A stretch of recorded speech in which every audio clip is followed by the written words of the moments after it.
All right. And we're starting right now. Hey everybody, this is Roberto Blake helping you create something awesome today. And today for our YouTube live show, we've got the wonderful Nick Nimmin. But before I introduce him and everything like that, I forgot that I have to say good morning YouTube.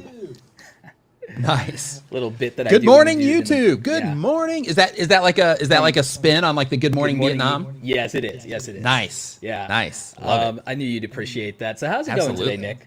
Going great, man. I'm excited to be hanging out today. Excited as always to just be, chopping it up with you and the community and, talking about YouTube and, like we obsess over this stuff. So, Yeah. it's awesome just to, have one more opportunity to, to hang out and talk shop. So yeah, man, I'm pumped. Yeah, no, I'm super excited about it.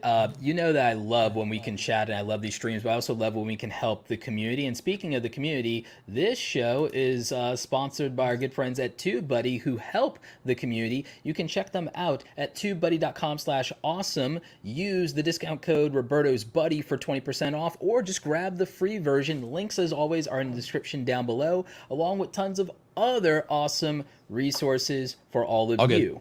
Yeah, love it. So, Nick, like you've been crushing it. You're about to hit 600,000 subscribers. We have a lot of great people here in the chat that want to grow their YouTube channel. We're going to help them. We're even going to take a couple of calls today. Because yeah, that's right. Today's another call-in show, you guys. Small YouTuber Oh, Q&A. sweet. By the way, it's not just for small YouTubers. If you're an established YouTuber and there's something that you want to know, then we're happy to help and everything like that. I see Rise the Entrepreneur in here, one of my favorite YouTube channels for entrepreneurship, making money online and making money in the real world. This man literally goes out and does vending machines.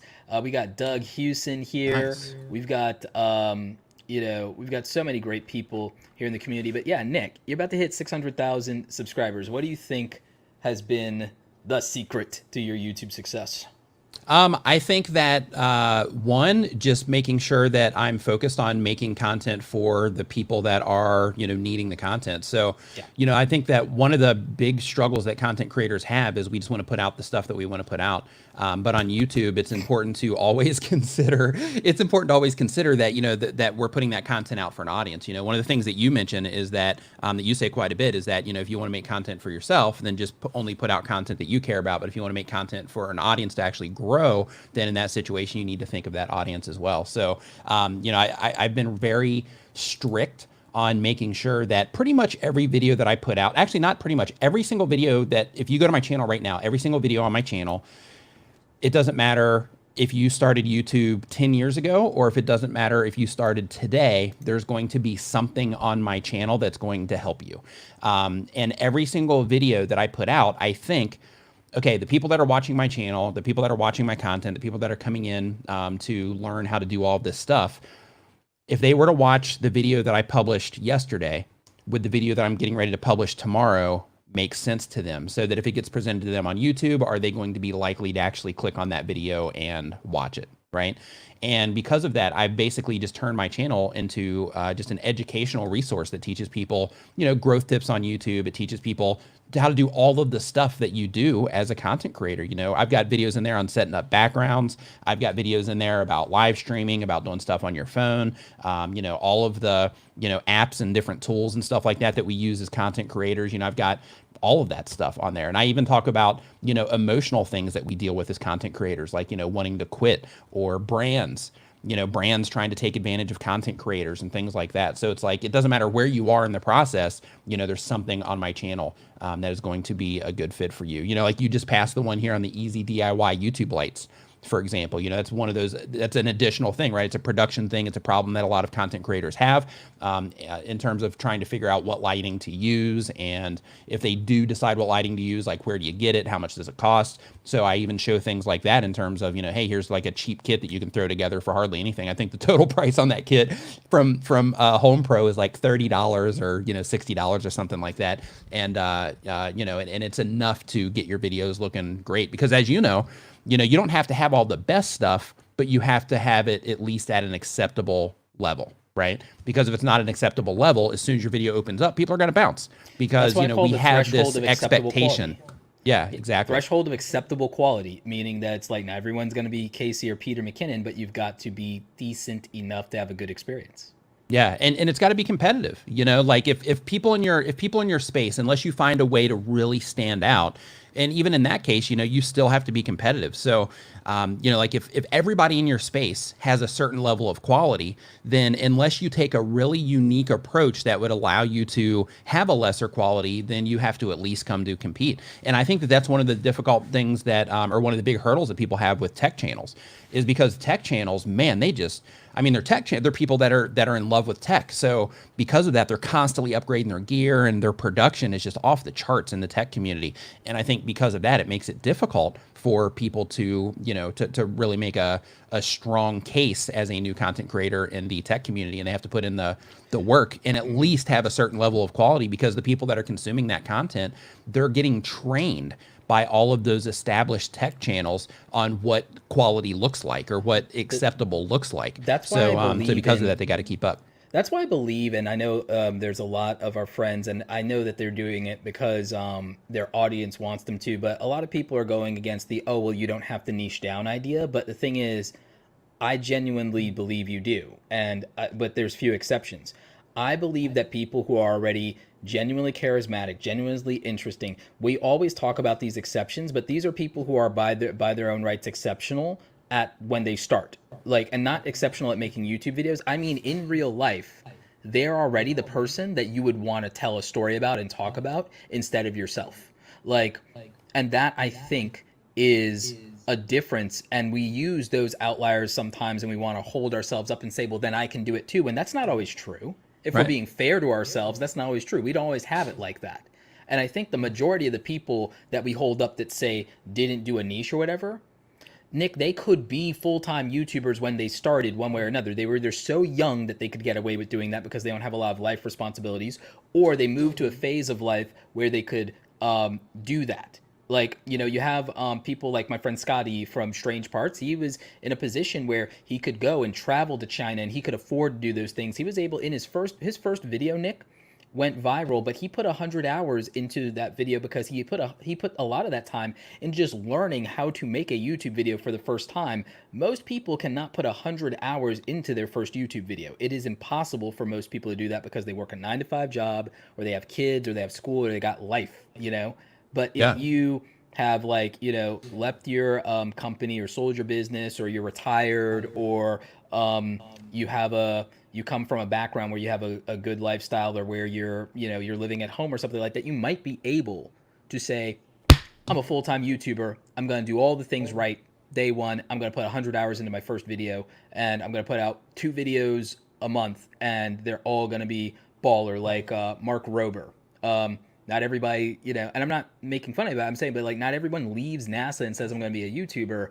Right. Not everyone has that safety net or that bandwidth of, or even that experience of a lifelong career to say, I'm actually really good at something because I've spent my adult life, or my, like, the last 10 years mastering or honing a skill or a craft that made me a confident person in what I do. Or you get what I'm saying, Nick? Absolutely, I do. You know, like on that note, you know, like when I started on YouTube, you know, like if you compare my experience with somebody that, let's say, worked a 9-to-5 in an office job where they just sat there and did pretty much the same exact thing every day. Like me, I've been self-employed in one form or another, with the exceptions of like, hey, this didn't work out, I need to get a job for a few weeks and then go do something else type of thing. But it's like, you know, like I've been, you know, self-employed in one way or another since I've been 19 years old. So I've spent my entire life solving problems and developing skills that would help, you know, that would help me do all of those different things. And one of the really cool things about that is when I came on YouTube, I had the ability to edit videos at a light level, right? To edit videos. I had graphic design experience. I had a bunch of sales experience, which the advantage there is in your brain when you are doing sales and you're walking into office buildings and doing sales, or if you're going door to door, which I did for 10 years doing sales, then what happens in that situation is in your brain, you're constantly monitoring everything that's coming out of your mouth, and you're fine tuning, like, okay, the thing that I'm getting ready to say next, it's going to sound like this. And when you're making videos, if it doesn't sound that way, you notice it right away, and then you do a bunch of more takes until you just nail it.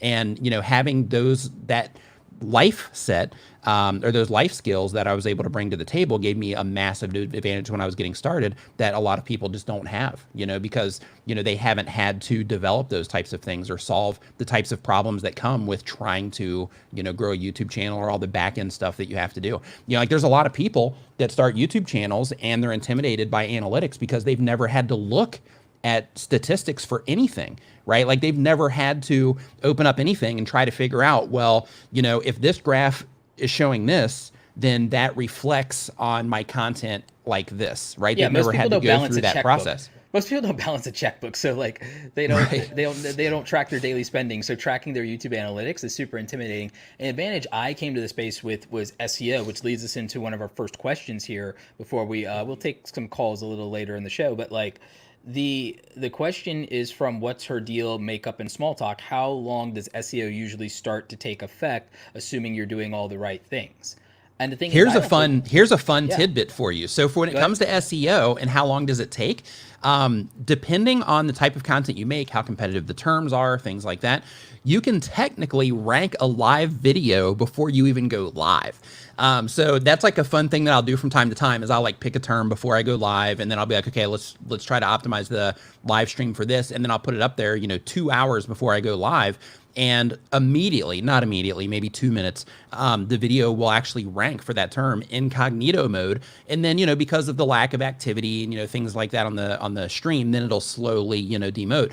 But it's just an interesting proof of how fast you can rank videos on YouTube. Like I have a mobile video. It's a mobile apps video that I made, I think a year and a half, maybe 2 years ago, if I'm remembering right on the date.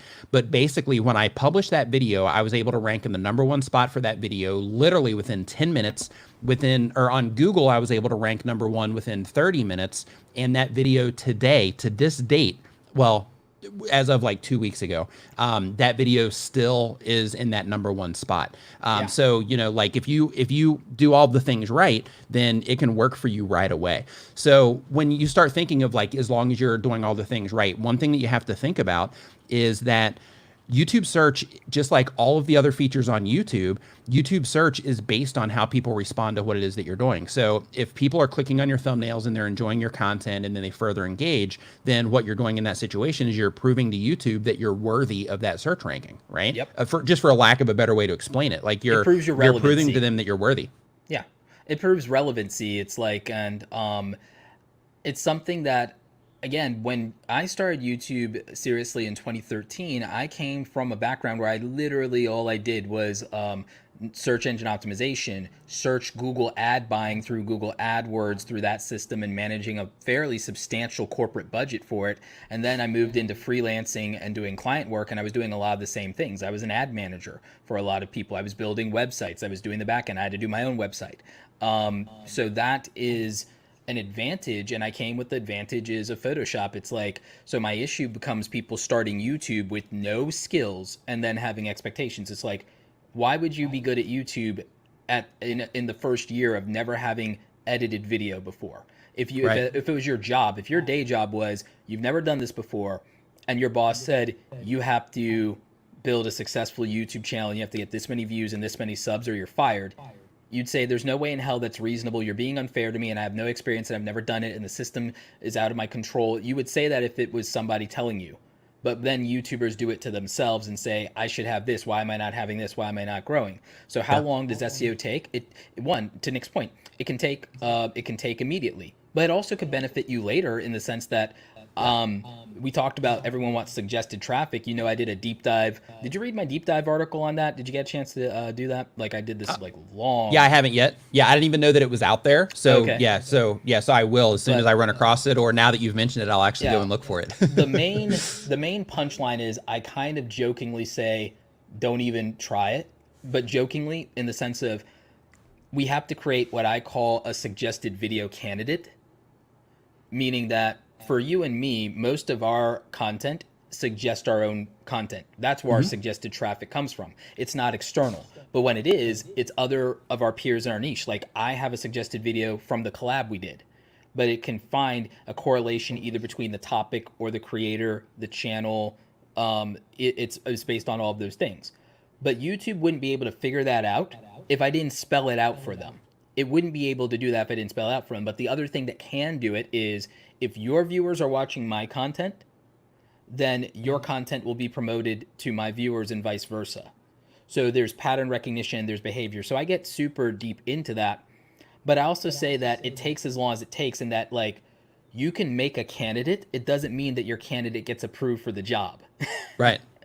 And that comes down to the response. You know, it's like the way that you solidify that, you know, relationship between videos, or the way that you stay ranked in search, is by, you know, going through that process of learning so that you can get people to click on your videos, watch your videos, and further engage. Because like the cool thing about search, in my opinion, is that, you know, when you're like, hey, I'm gonna, you know, try to get as many like, you know, suggested views as I can, or homepage views, whatever.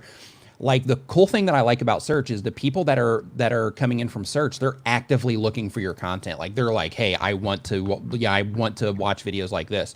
And when it comes to search, you know, in reality, you're only competing. I mean, some people will scroll down the page, but in reality, I mean, you're only competing with like 10 to 15 people in search, where, you know, all of the other features on YouTube, you're competing with everybody else on the platform. That's a really awesome thing about search, in my opinion. That's why I don't buy into the rhetoric that search is dead, but I also don't buy into the rhetoric that niching down is dead, because what I believe is that if you to be successful on YouTube, you have to become known for something. Because I think what we've seen with the Dad How Do I channel with Rob Kenny is that word of mouth is still the best marketing there's ever been in the world.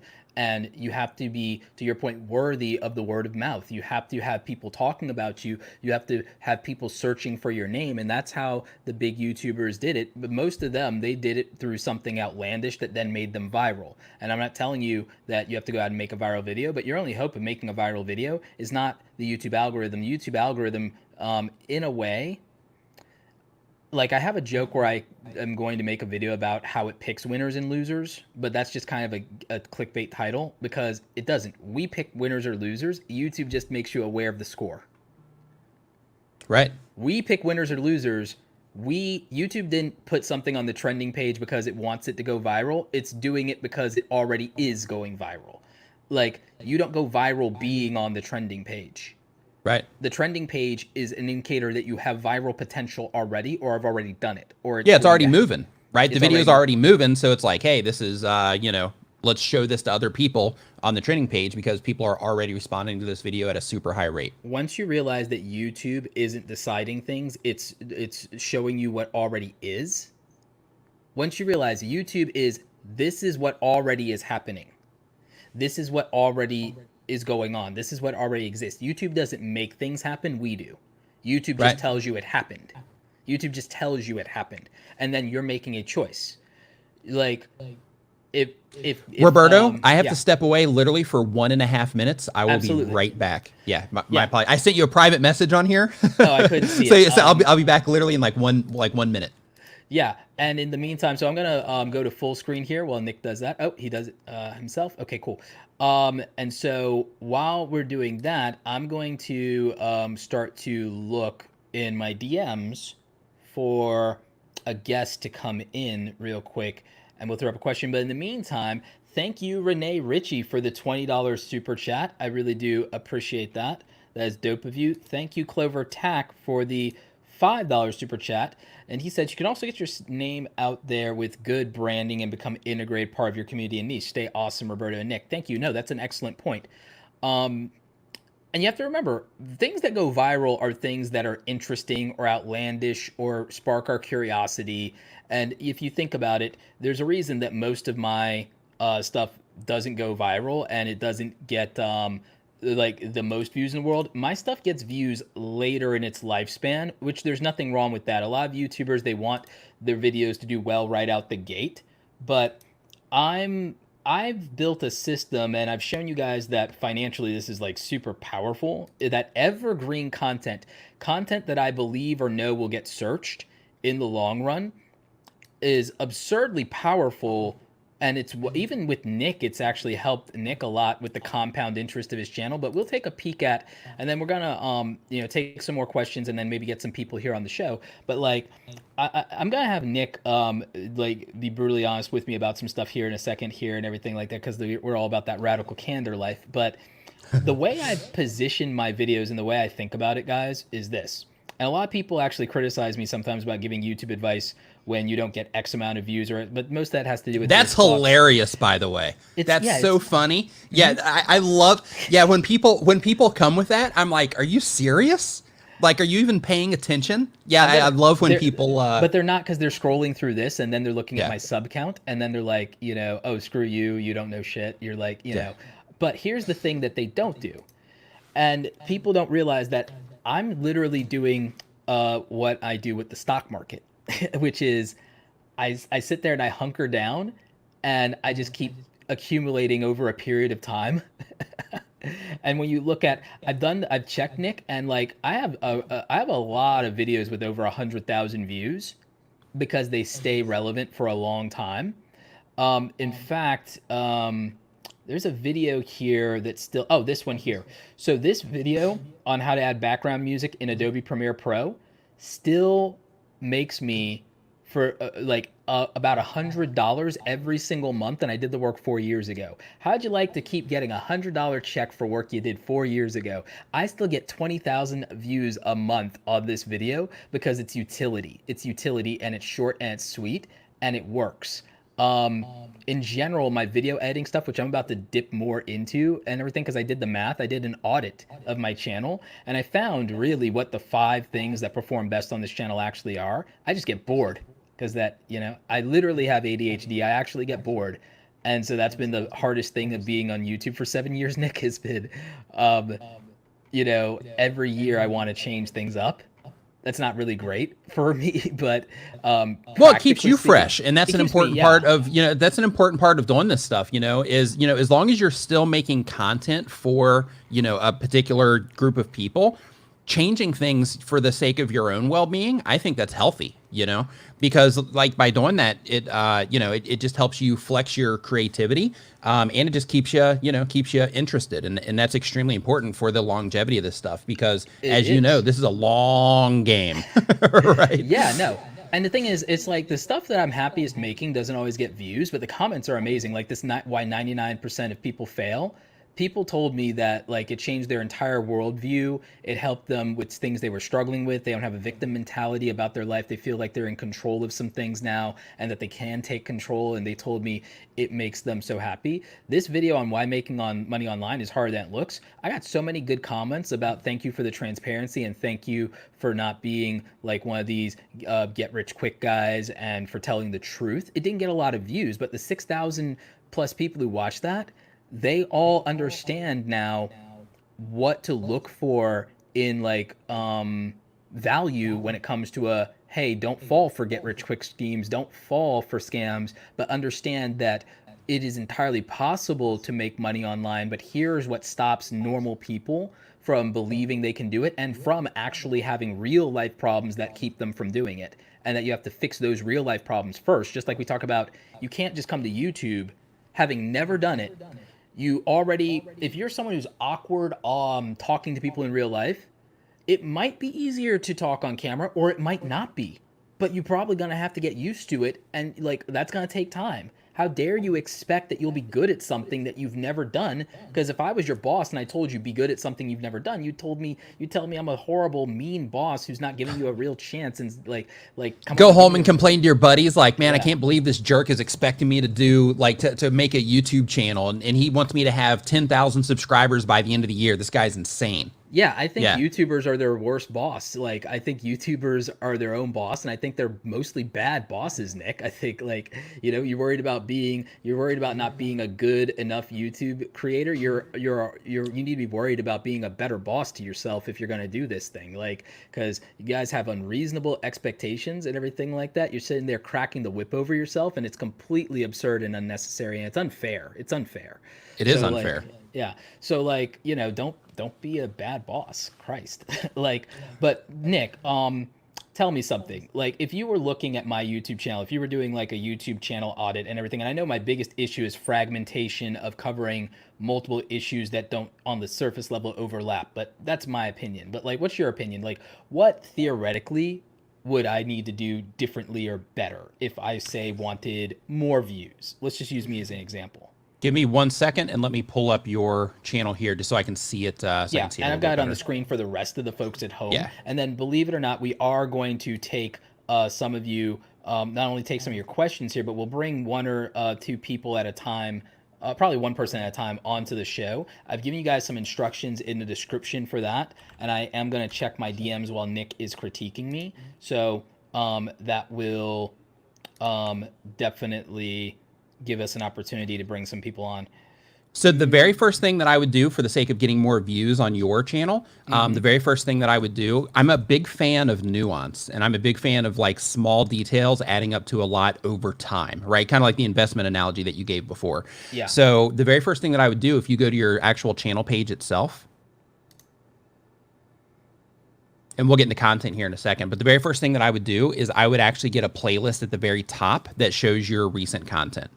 And the reason for that is for those people that do overflow, and because people are impulsive, right? And because you're good at making titles, you're good at making thumbnails that people click on, because the people, every single person that hits your channel page from a video, they are candidates to watch everything on your channel, right? So because of that, I would put your recent content at the very top of that list. Everything else is fine, but I would put just recent content so that you can drive more views to that recent content right out of the gate.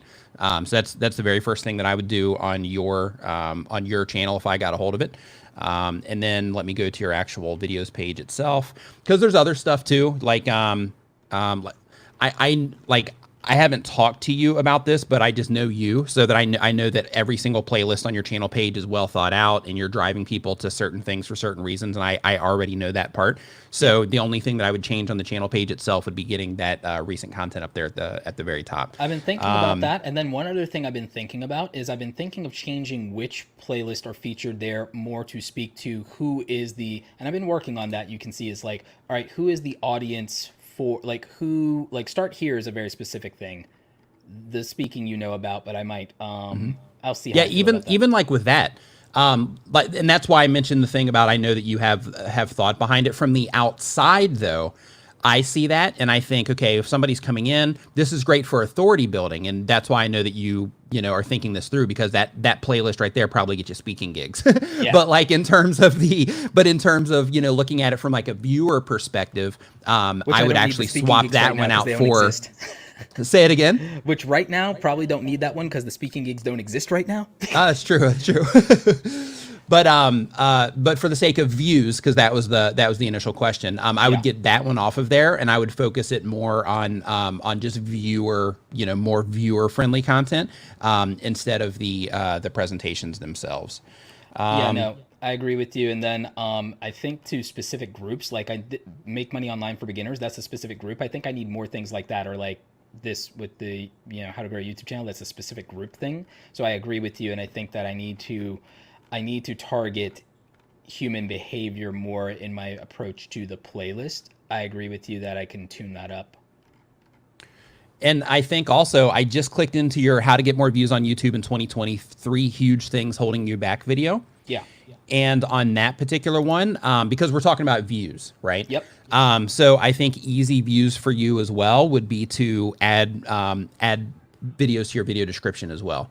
Because at this point in time, like this particular video anyway, you have stuff going over to me, you have stuff going over to Brian, and I understand the strategy for that too.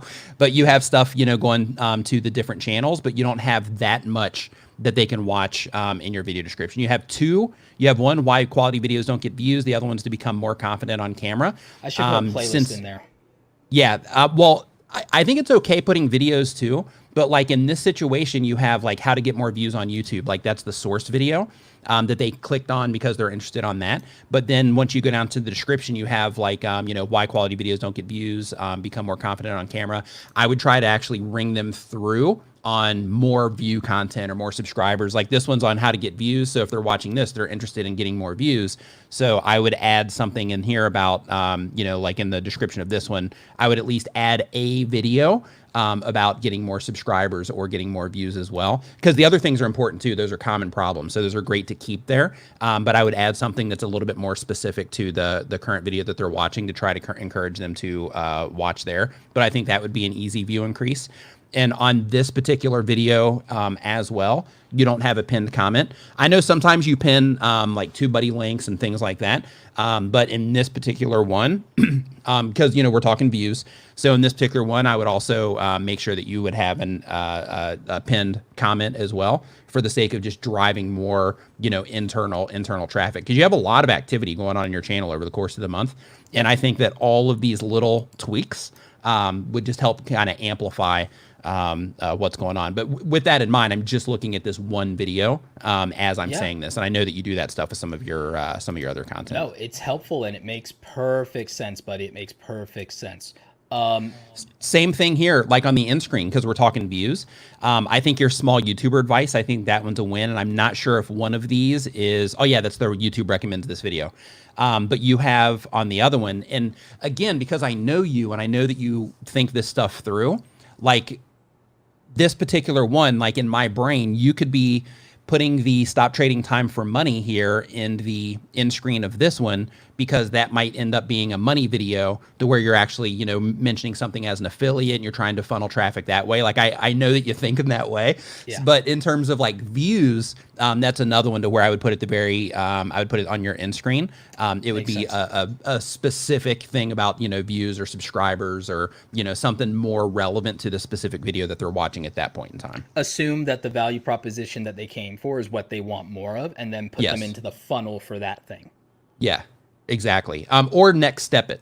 So, you know, it's like, hey, they just watched your video on getting views. That totally resonated, made sense. Oh, wait, he's got one on subscribers too. So I'm going to click on that one, right? So that it's still in alignment with that same interest set. Is there anything here that's obvious to you? Because I mean, like, what are your thoughts on the title and thumbnails? Because that ends up being largely, besides the topic, that ends up being a barrier to views. What are your thoughts on that? I think they look amazing. In terms of my thoughts on them, I would actually have to look at the back end to see, you know, what's actually happening with them. But I think that, I think visually, I think they look great. You're following all the best practices. Everything's easy to read. The only thing that isn't easy to read is the live stream thumbs, because some of that is really small on a desktop, but I'm sure it looks great on a mobile. But everything else, like, it's easy to read. You're doing all this stuff with emotion and expression, and your face is big in there, and, you know, all of that good stuff. So, you know, you're nailing it in that regard as far as how things look. But I would actually, you know, need the back end in order to, you know, because what I think doesn't matter in that regard. You know what I mean? Like the data decides. The data decides. Is there anything that you feel? And again, we're teaching you guys. This is a learning opportunity and everything like that. But like, because again, and even I learned from Nick. We do this for each other all the time. But it's like, we want to show you guys this in real time here. It's like, is there anything that you feel like overtly that I'm doing wrong or can do or doing better? If I'm doing everything quote unquote correctly as far as best practices and everything like that, what's the barrier to these videos getting views? Why aren't they getting twice as many?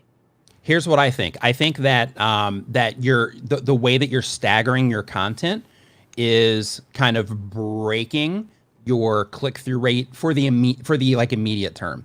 So for example, if you look at your how to get 100 subscribers per day video, if I were to come in the day that you publish that video and I'm like, wow, this is great, Roberto is awesome, I watch a bunch of your content on your YouTube channel, but I came in from that particular video and then you publish the 99% will fail after that, then if YouTube were to show that to me, I'm thinking, you know, I care about YouTube. I'm trying to get views, trying to get subscribers, all that stuff. But then YouTube shows me that video about how 99% of people will fail. And there's nothing in that image or in the packaging at all in the title or anything that has anything related to do to YouTube. So that might end up hurting the click-through rate initially on that video right after it was published. So it doesn't make a good chain in terms of, you know, somebody watches this video or they subscribe here, and then, you know, the next video that that you publish, it breaks that chain, so to speak. But I think that by following up with that specific thing, which then would also ultimately drive you down into narrowing down, you know, on the niche side of things. I think that, you know, having like a solid chain, or at least doing that for a series. So it's like, hey, we're going to do, you know, 3 to 5 YouTube specific videos, 3 to 5 entrepreneurial videos, and just kind of keep staggering them back and forth that way. So you're collecting an audience, and then you're passing it on. So that's another thing that I would consider with your current channel. Yeah, no, I agree. And I genuinely believe that that's the issue myself that I've identified, which is why I make the joke that's like, that is almost impossible for me psychologically. But it's right. It's Nick's 1000% right. And it's what's growing with his channel and so many others. And it's why I advocate for niching down. I don't always do it though. Because if Sure. you even look at the value proposition of my channel, like I believe that content creation with the second largest search engine in the world, the largest video platform in the world, can grow any business. I also think that being a YouTuber for me is the same as being an entrepreneur. You're just becoming a specific type of entrepreneur.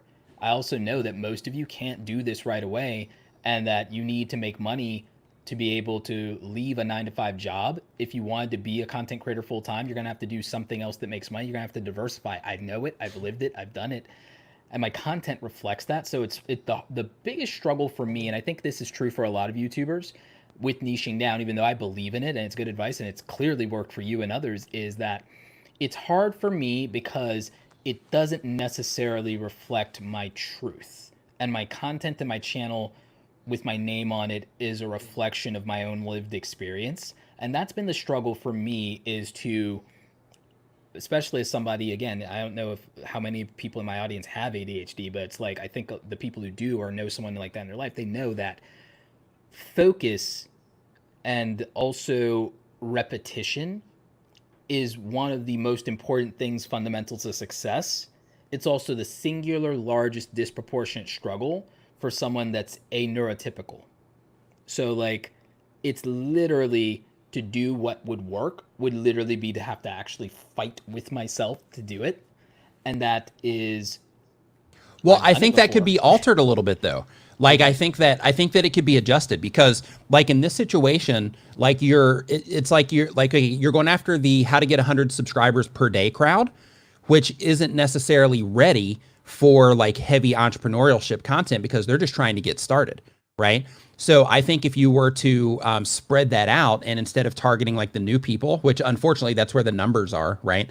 But instead of targeting new people, if you targeted people that were a little bit further along, that were more ready for the that's probably the Intermediate to best way to say it. The advanced. people Yeah. that are more ready for the business side of being a content creator, I think that that would also keep things in alignment, because what you're doing from this view is that you are going after people that are just getting started, but then after that you're trying to convince them into the entrepreneurial side instead of them being ready for it, I agree right? with you. I think that in general, if something is a beginner perspective, regardless of the topic, beginner psychology is the key here, which means that,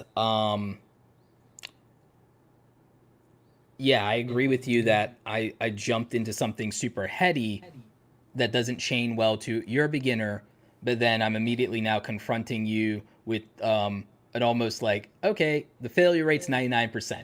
Like Right.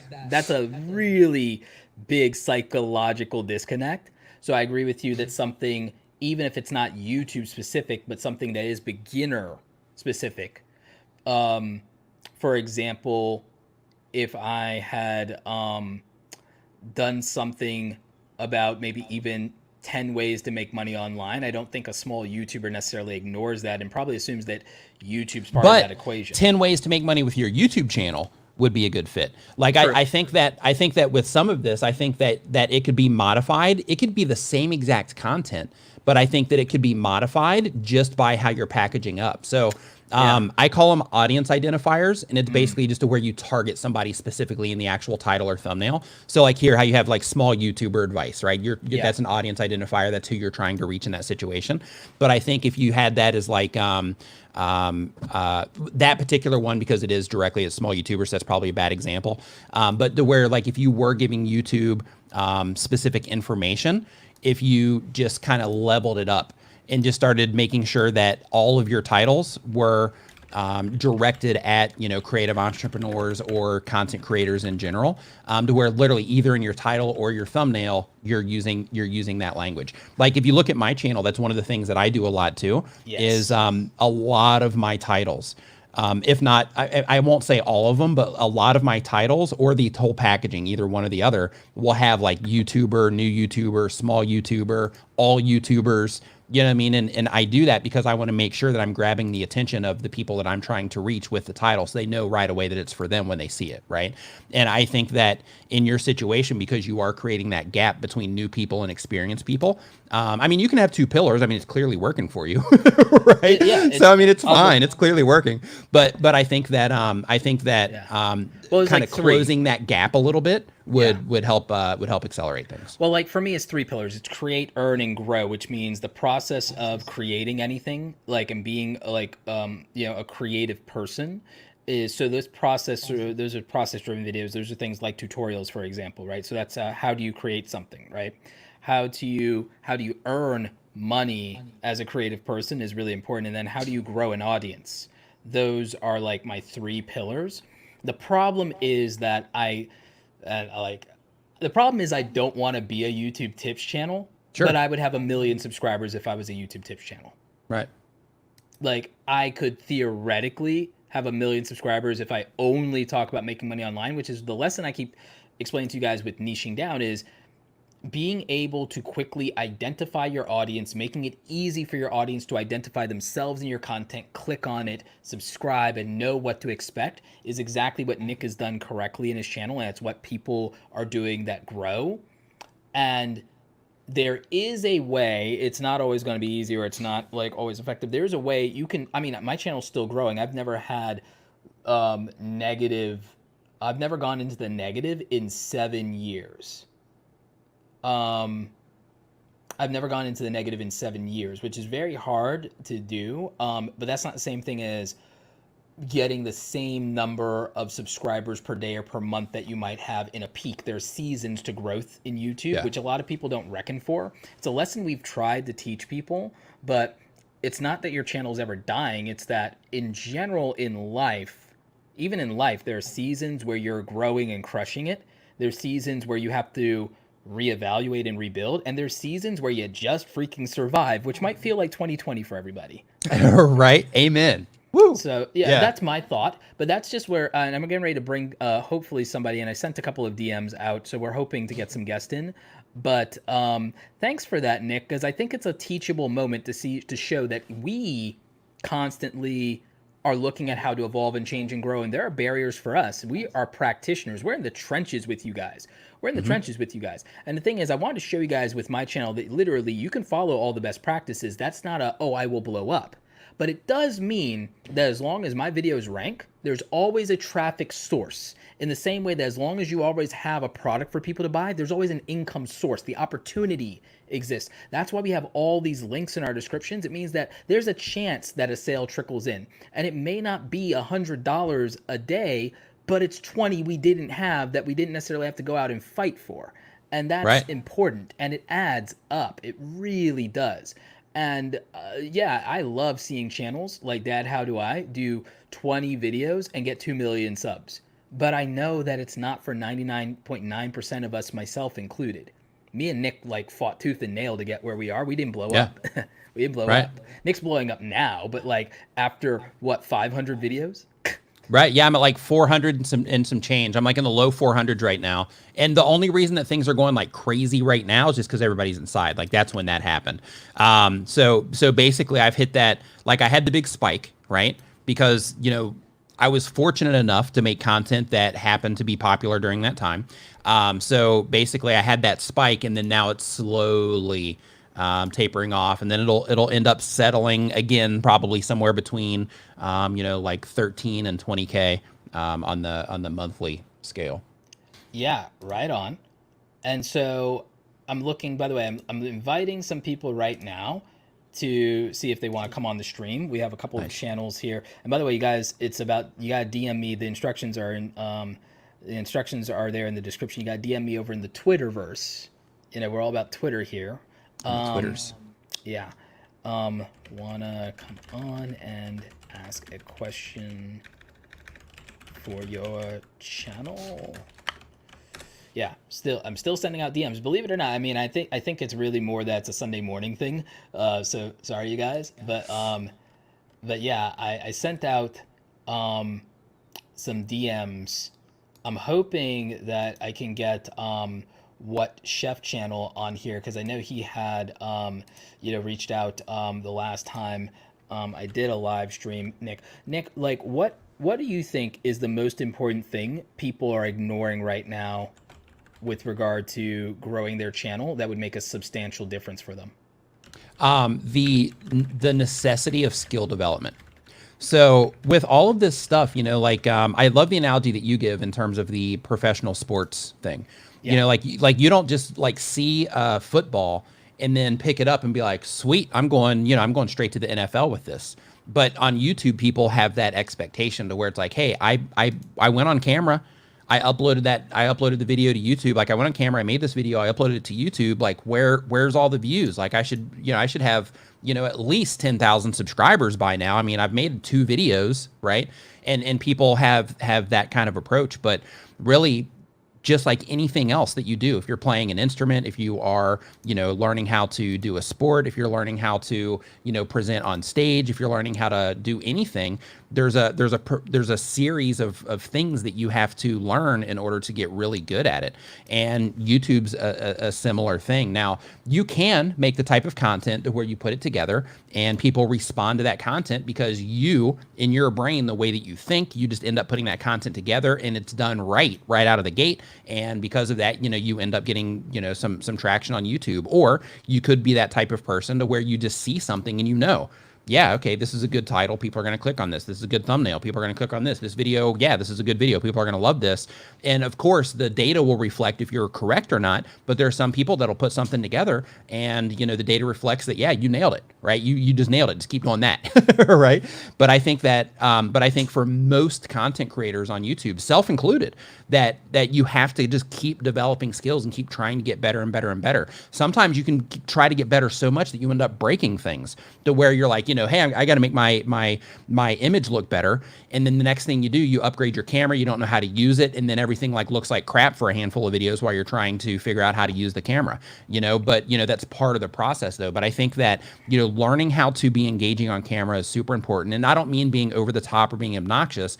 I just mean being able to command attention when you're on camera. That's a skill all by itself. And it takes some time to, get together. Some people just innately have it. Some people can do that naturally. But for a majority of people, it's something that you have to develop, that camera presence. And of course, learning how to edit your videos, and a skill that a lot of content creators don't want to do because it doesn't work well with the creative brain is using your analytics, going in and actually figuring out, hey, this is what's happening on my channel or with each video that I upload. What does it mean?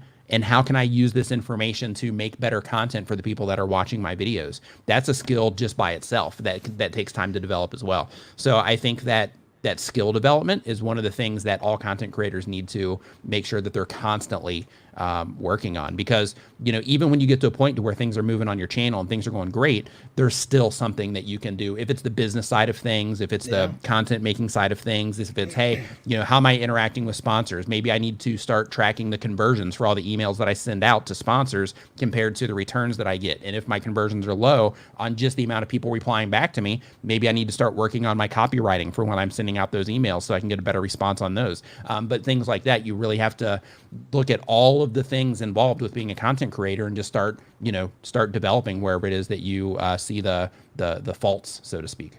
No, I couldn't agree more. And again, the reason I like putting it down to being like a professional athlete, a musician, an artist is because it's the truth. It's like the only way that anything comes of that is you literally have to be good enough and you have to be skillful enough. And the only way to be good at those things is through repetition. There's no going viral as an athlete. There is no, oh, I got lucky and I and did it and I made my whole career off of. No. Like, the consistency matters and the baseline of what you can do matters. One good game doesn't cut it. And so that's important. The same thing with an artist or a musician. Selling one painting and making a crap ton of money isn't going to give you a career as an artist that lasts the rest of your life. You have to be able to do it. And the only way to get there is to practice and to master your form, your style, your technique. It's built over time. A musician, you cannot show up the first week and decide that you're going to be first chair. You cannot do it. You cannot expect anyone to clap for your rehearsal. No, rehearsal is not recital, my friends. Like, no, like no violinist, no concert pianist, none of these things can you do overnight or be successful in the first weeks or months or the first attempts. It is not a reasonable expectation for anyone to put on you. It's not a reasonable expectation to put on yourself. And so the skill development matters. Becoming a good editor, becoming a good speaker, becoming a good at just managing your day-to-day life and schedule to allow yourself to make proper content. Like, and content strategy by itself, that's a skill. Yeah. You know, just being able to look and look at what it is that you're putting out and put reasons behind what it is that you're putting out and give certain things, like certain content that you're putting out, actually giving that piece of content a goal, and saying, okay, well, this one I'm putting out for search because XYZ. This one I'm going to experiment and see how good I can be at, making a title that people respond to that isn't search optimized, or making a thumbnail and title package that people respond to that isn't search optimized, because I gotta work that muscle also, but basically, as part of content strategy, just knowing, or developing the skill of just knowing what to put out, when to put it out, well, you gave me what a it is good that you're idea. targeting with it, and so on. You gave me a good idea about putting things out in a certain order, in the right order, because I just came up with an interesting strategy for this week, because I had a video that I was making, but now I can actually put stuff out in a certain order that still gives me what I want. So my plan now is I have a thumbnail style that I know works, that gets click-throughs, and a lot of it is me with an interesting facial expression and then a dollar amount being the most big and visible thing in it, and being a money-making relating video. And so based on the momentum I currently have and off of the back of this live stream, I think if tomorrow I put out a video that specifically is about making money on YouTube, and then the following video for Wednesday is another making money video, but it's a making money online video. And then Friday is another making money online video. It's a pattern of, I have the people right now that are super into YouTube and stuff like that, but let's be real, most of them want to make money. Right. Like YouTube, they would not do it indefinitely, making $0. So for that, like targeting them as YouTubers. So it'd be like, 5 ways that you can make money with your YouTube channel, or, how to make money as an affiliate, as a YouTuber, how YouTubers can make money as an affiliate, like that sort of approach. So we got Stanley on the call. Gentlemen, I got to tell you, it is an honor to be here with you guys this morning. Thank you very much for having me, Roberto. Nick, it's a pleasure to see you, sir. Nice to see you too, man. Nice seeing you again. Yeah, last time we saw each other was it at Video Marketing World, or was that at Vid Summit? That was Video Marketing World, and that was extremely cringy and embarrassing. So we can go ahead and forget that, and let's just look forward to the next time. Sounds good. Sounds good, man. Hope you are well. I'm having a rough week, and I'm not going to get into all the stuff on that. It's been a rough week, but yeah, everything is it's not going fine, but it will be. All right, it's good. Yeah, you gotta hold it together, right? Hold it together. Yeah. Did you want to go slightly into like the main thing, because from what I understand, you're in a transitional period right now. Yeah. Did you want to like ask us something about that specifically? Not specifically. I want to ask you guys about the broad range everything. So I got laid off the other day, and it was a greatest job I've ever had in my life. I'm in the moping phase right now. I'm crying about it, and I'm, doing all the emotional stuff. And then on Monday, tomorrow, I plan on, I'm hitting the job search thing really hard. And while I am doing that, I plan on utilizing all of the entrepreneurial skills that I have learned the last couple of years through you guys. I plan on putting that to the test and seeing what I can do with it. Nice. Man, use Pat Flynn as inspiration in this situation. Yeah. Like I'm not sure. Are you familiar with Pat Flynn? Yeah. So and basically, I'm like familiar his with that whole backstory. Yeah, like his whole trajectory, for people that aren't familiar with him, started like all of the wonderful things that Pat has done to contribute to human beings for his entire online career. That started with him getting let go from his job. So, like definitely use that as inspiration, because, those things, even though they suck, you know, that can be the door, or the catalyst, so to speak, that causes, you know, awesome things to happen to you in the future. So definitely embrace it. And like you said, you know, take this moment to, while you're out there and you're in the job search, the only option you have is to look for jobs and to try to create your own in the meantime. So, Exactly. so yeah, man, embrace that time that you have. I went through the same thing. I had a similar story to Pat. I ended up, it was fire me or I quit, because we're done with this. And it's like, because they brought me in to like reprimand me on something, and then I was just like, I was fed up, and I was like, because I was killing it, I was crushing it, I knew, like, I was like, and I was just tired. I was like, because I was already looking at not renewing my contract, and I was like, all right, look, at this point, let's just call it what it is, and like, fire me or I quit, right?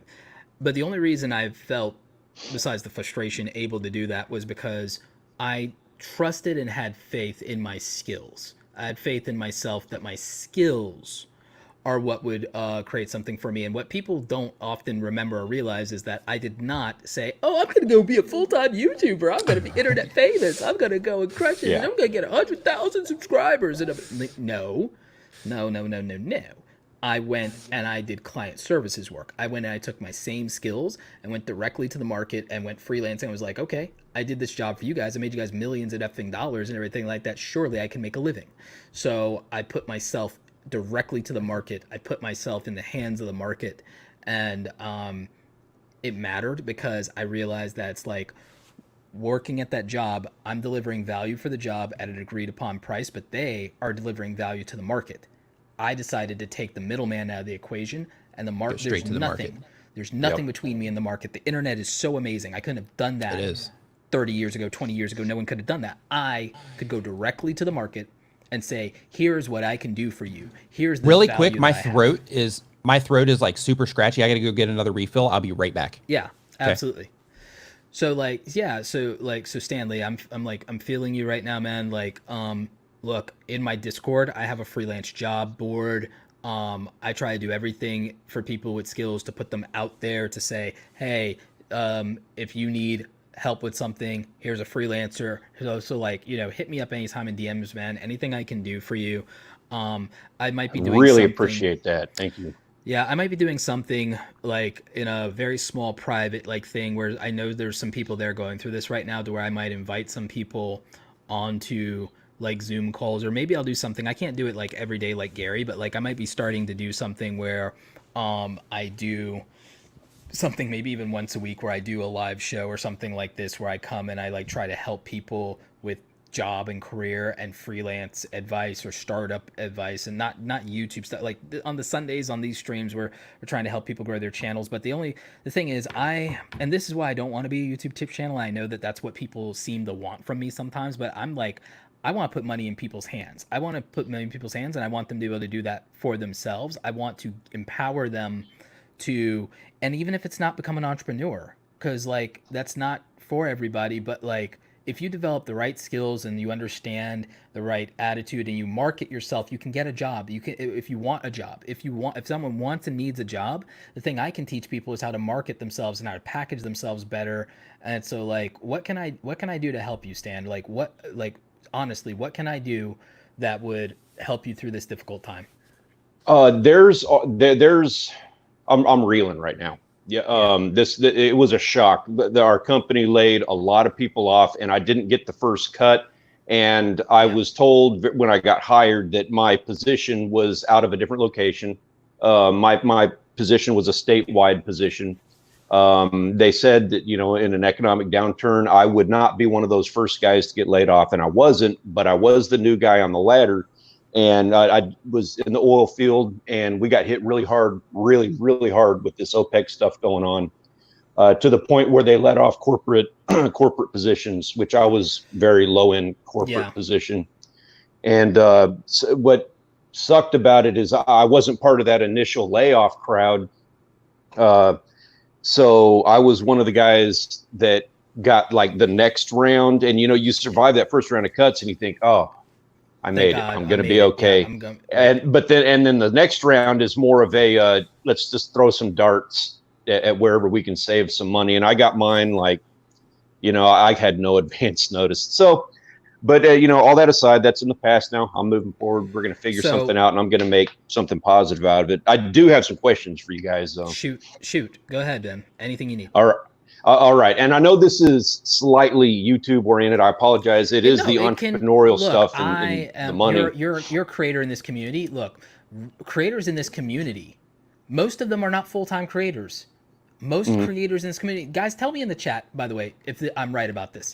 Most of you work a 9-to-5 job still. Yeah. Most of you work a 9-to-5 job. And then some of you are small business owners. You're worried about laying off your people. Yeah. You know, so if you're still a working class content creator, let me know in the chat that you still work a job, because the reason that's going to be everybody. Yeah. The reason people want to become content creators, for the most part, besides the expression, is they're hoping that they can build it into a business, because for a lot of people, this is their most accessible path into entrepreneurship. It's not going to be e-commerce, even though it could be, but they don't know that yet. They see YouTube and that looks interesting and fun, and they'd like to make money doing something that may not initially feel like work. That's why people want to be a creator and want to be a full-time creator. So you can ask us about anything you want, because we're here for you right now, man, because you're part of this community. So it doesn't have to be getting more subscribers. It doesn't have to be getting more views. You know? Yeah, and honored and blessed to be a part of that. And you're absolutely right. And that's kind of where my thought is. That's where I guess I need some help. So I spent, it was 2016 when I started watching you guys and learning from what y'all were doing. And I picked it up. I've done all right. Our channel is doing pretty good, above average, I would think. But obviously AdSense revenue is not going to get anybody anywhere anytime soon. So I need to improve on my skills for the stuff outside of the AdSense and even the affiliate marketing. You know, we do that just fine, and it's not going to pay bills, but it's the, you know, the buckets and everything. Not out of your current niche, it won't. Not out of your current niche, it won't. But like, if done correctly, there are affiliate things that one lead, one sale is worth $30 to $100, and enough of that is what you theoretically. I'm working on an ebook right now, literally just about the reality of how to make your first $1,000 online. And I broke it down into, I made a chart. I made a math chart of commissions so that people know how many transactions to 1,000, and that can help them rationalize it. Because I know you and I talked about this before, Nick, but like, okay, like, what skills? So based on that, one of the first things that you have to do, if you are Stanley, if you are you know, trying to turn like YouTube and just online stuff into an income of some kind, is you have to chart out exactly how much you need. So look at it first at like a monthly or weekly perspective and say, okay, I need to make X amount per month, and then start working backwards. So basically, when you figure out exactly how much you have to make per month, you might be able to do that with one affiliate thing, or it might take you 15 different affiliate things that you're constantly promoting in order to be able to make that amount of money that you need to make. But you need to be able to define exactly how much it is that you need, and then start chipping away at it. So you said you already have like AdSense revenue coming in, you already have some affiliate revenue coming in. So have that, you know, that total amount, like I got to make at least this is my bottom line right now. And then take away from that, because, you know, you're already making progress on it. Take away from that the AdSense revenue that you're already making, take away from that the affiliate revenue that you're already making, and then start thinking, okay, these are the videos that I'm making that are driving the most income. So because of that, I'm going to make more videos like that, because they're driving more AdSense revenue. That's going to help me get more AdSense money. And then I'm going to start looking around, like Roberto was saying, for maybe some higher ticket things that I can sell, or that I can recommend to people for the sake of driving more affiliate revenue as well.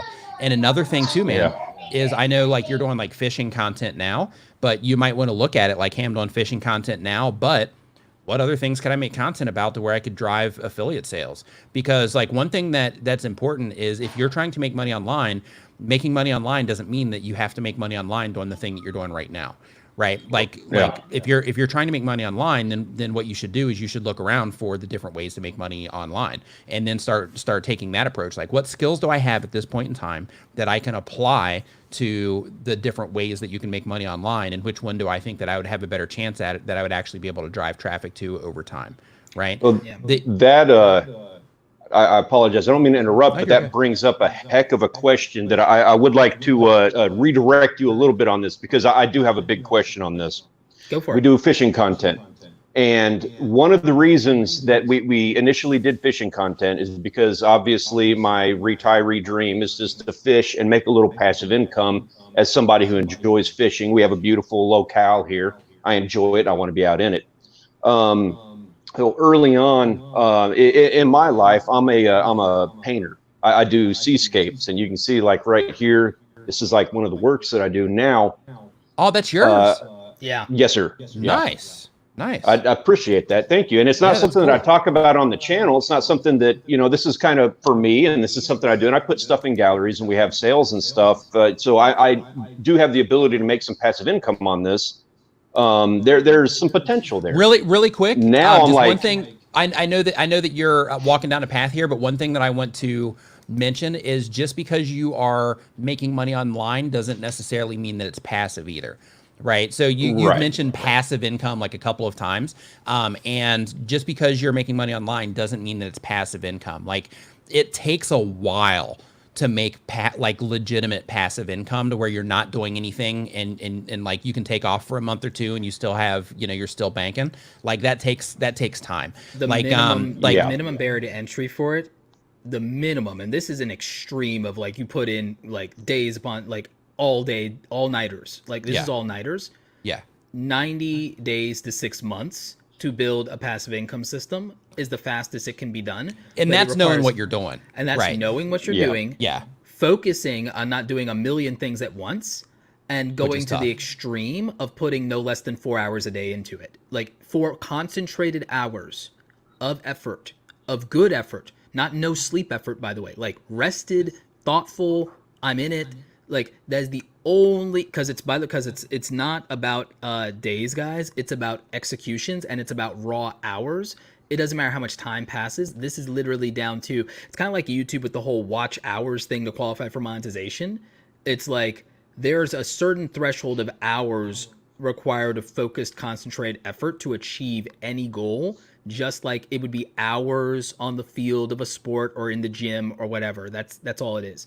To Nick's point, here's a thing that I can tell you and anybody else, and this is the surest way I know to start getting the boot off of your neck, is not related to your exact niche right now.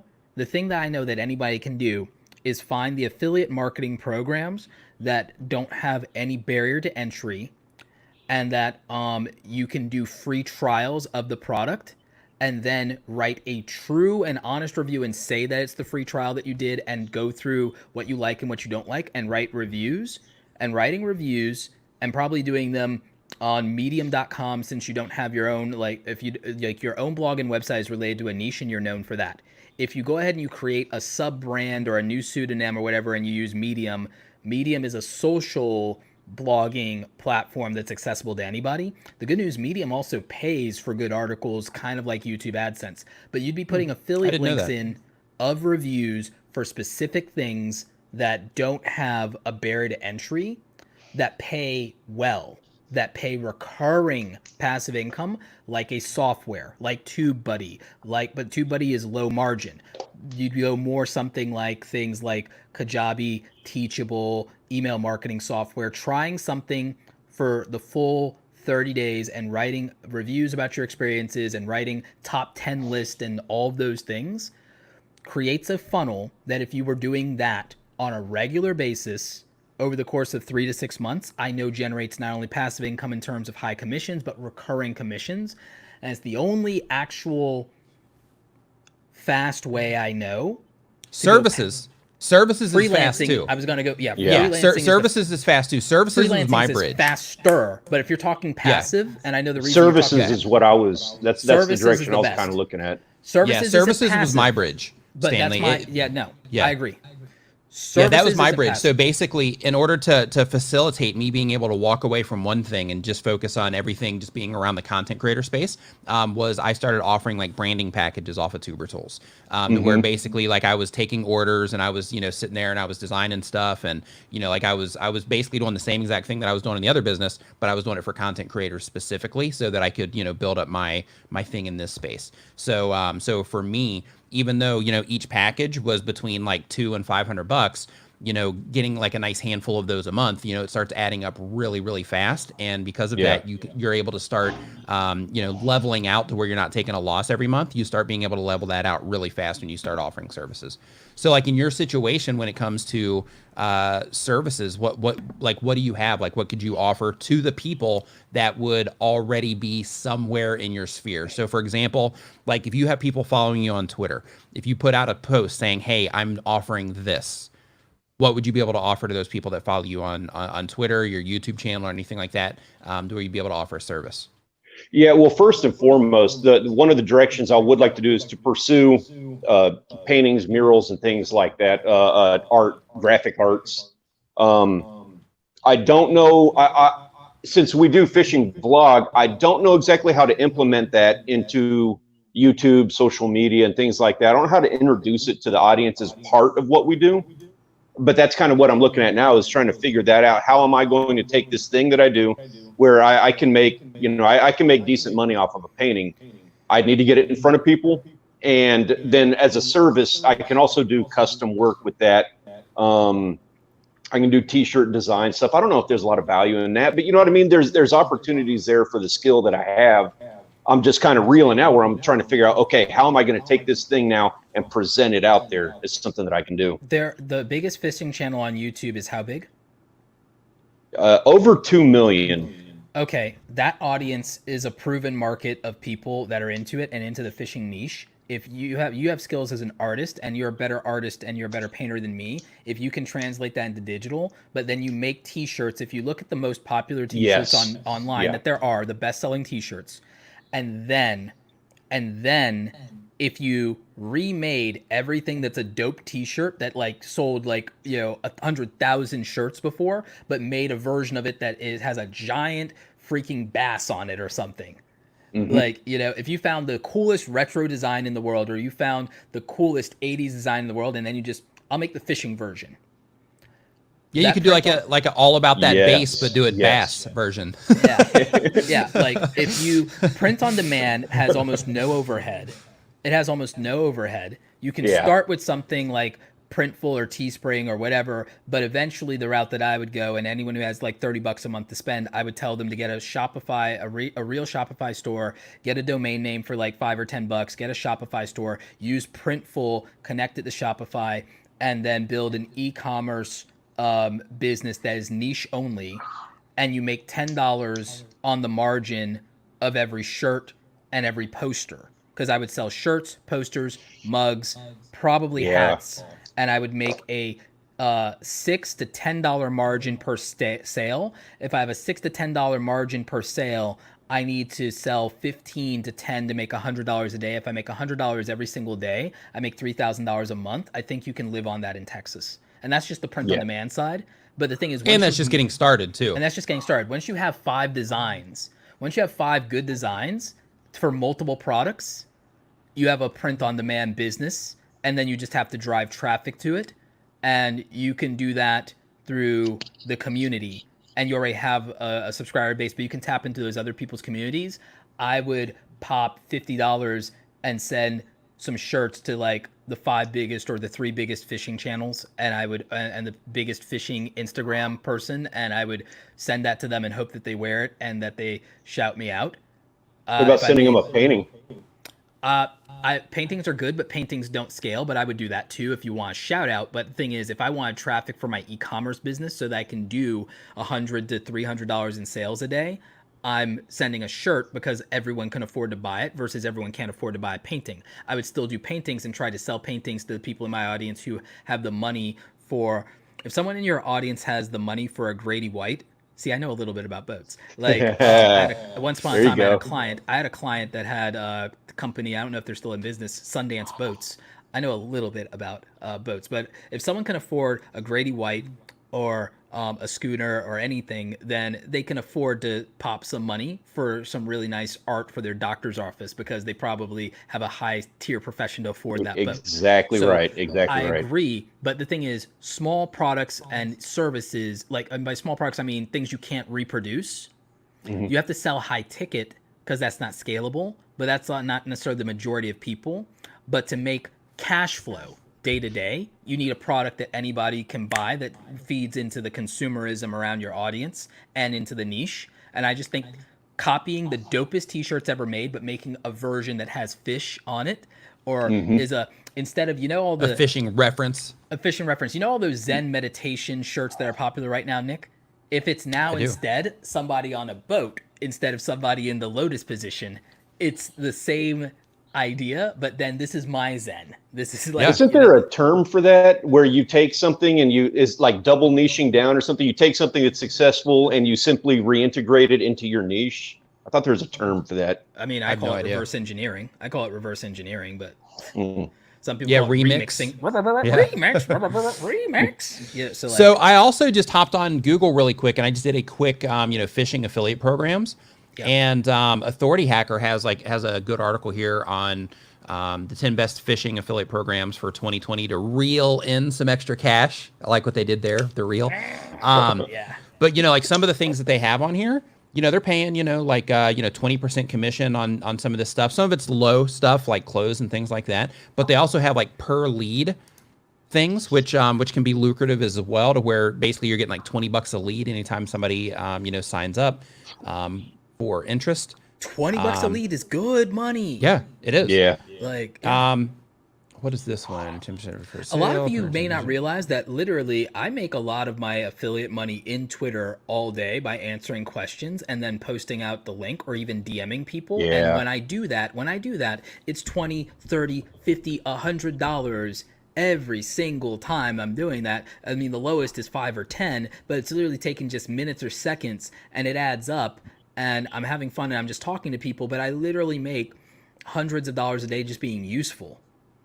I want to jump in on that for a second there. I got to say something about that because obviously we interact on Twitter from time to time. And I got to say, I have anybody who is not following Roberto Blake on Twitter, you need to do it, because what he's talking about right now, exceptionally valuable. He does it in a very professional kind of way. And you can see, you watch the tweets that he puts out, you're going to see exactly how that works. You take a look at one of those affiliate tweets that he puts out. It's engaging. You're going to see it and be like, oh, okay, I see what he's doing, and I understand how I need to be doing this. Yeah. I have a whole new even system. I'm literally designing. I had someone from my team help me aggregate even from my existing content. We made a list of like, what are my 10 or 20 best tips that I've ever given around the products that I use every day. And we made these long listicle kind of things. We're going to do some articles around them, sure. And we're going to also remix some articles and repurpose content. We have a whole plan for that. But I'm as a graphic designer, and I need to hire an apprentice. I need an apprentice designer at some point. But we just had an artist make some new mini Robertos. You've seen me tweeting a few of the new mini Roberto animation characters out, and that's so dope. But we're going to be taking those, and I'm going to be making graphics where I literally just have a graphical one tip and have these mini Robertos in them, just even the head of it, and thought bubble, and we're gonna have a tip for like Tubebuddy or Kajabi or Teachable or all these things, or Epidemic Sound. We're gonna have these tips, and I'm gonna be able to schedule these and recycle these and have these going on throughout the day. And it's cool because it's visually interesting. It's an actual piece of content, and we've basically found a way for me to make hundreds of pieces of content that are graphically interesting that also funnel to my affiliate programs that are transactional. And all of this can be scheduled for Facebook. All of this can be scheduled for LinkedIn. All of this can be scheduled for Twitter. And we have a plan around it, but it still serves the community, and it's still infinitely valuable because every link is an opportunity for multiple transactions, multiple sales, and that's the system here. And the same thing for a service business. If you decided that you're going to be a freelancer on Fiverr, it's the same thing with figuring out, you don't just spam Fiverr links to your gig, you contextualize it, and you have a reason for someone to say, that identifies a need that I have. I mean, Nick, do you have any final And that context is always important. Like you don't ever, for anybody that's watching this, you don't ever want to just start throwing links all over the place. You have to have context behind what it is that you're doing, or you'll quickly hit people's spammer list, and you don't want to do that. The best way that you can take that approach is by doing kind of like what Roberto was talking about, is to where you basically wrap whatever it is that you are trying to bring attention to into some type of value that you're offering as well. So if they buy your thing or not, they still get value. But if they want to buy the thing, then the option is there for them to buy the thing or to take that next step as well. So in terms of like advice on that approach, I think what you're talking about, Roberto, is great. I think that probably in his situation, because just due to traffic. Yeah. How many monthly views are you getting? Or like, let's say if you were to publish a video and today, how many followers Stanley, on Twitter? And how many followers on Twitter? Yeah, like what are you working with traffic wise? Like if you publish a video today, how many views would you have on that? And if you were to make a tweet, how many people are following you on Twitter? We're at 1,000 on Twitter, just about to hit 1,000. I don't get, for whatever reason, the last 2 months, Twitter has just not really been working for me. I'm not getting very much engagement, very much turnaround or anything on that. YouTube, we're about to hit 20,000 views a month. We do really good on we do pretty good in search, and we get a lot of impressions. Working on improving CTR. So 20,000 views a month on YouTube. Probably. So if you were to publish a video today, over the next 7 days, ballpark, how many views would that video get? A bad video, 300. A good video, 1,000. Okay. Yeah, thousands. Yeah, that's enough to work with. Like technically 300 is too. But the reason I'm asking is because it's important to think of like what traffic you can tap into immediately in order to offer something. So like, for example, if you were to offer like a low tier affiliate thing, then the amount of traffic that you're getting at this point in time, because that would start with the next video, right? It would take a while to get that built up. So I think that that services would be your best bet, because with services, you can go onto platforms that already have traffic with people looking for those services and that sort of thing. And I think that might be your best bet. Just to get you over this hurdle. So like while you're working on the stuff that's going to make you money while you sleep, which still tons of work involved there, but while you're working on that stuff, offer services in the meantime to be the bridge between now and that future of, hey, I want to, work 4 hours a day instead of 12. You know what I mean? So yeah. You know what? And I got one on that too. Something that kind of, I feel like it needs to be mentioned here because it worked really well for me. You're talking about, okay, so that 300, 1,000 views, wherever I get in there, there's a slight potential for some affiliate in there, but obviously services are going to do better. I would say, with affiliate marketing, one thing that I did, you guys are going to be like, yeah, oh yeah, we know all about this, but we got Father's Day coming up. So something targeted towards that. We did that with Black Friday, and I did a video. It took me 2 minutes to film. I did it in my backyard, and I just did a 2-minute video. Hey, these are the things that you need to be looking for your boyfriend on Black Friday deal if he's into fishing. And that thing hit Google search. And in 1 weekend, I think we did like $1,000 on that 2-minute video. Rinse and repeat, my friend. Rinse and repeat. Exactly. Towards services, though, I do have a question about that. Where would you, since one of the skills that I have at least a modest ability in is making videos. We have a library. It's something that we can refer to on that.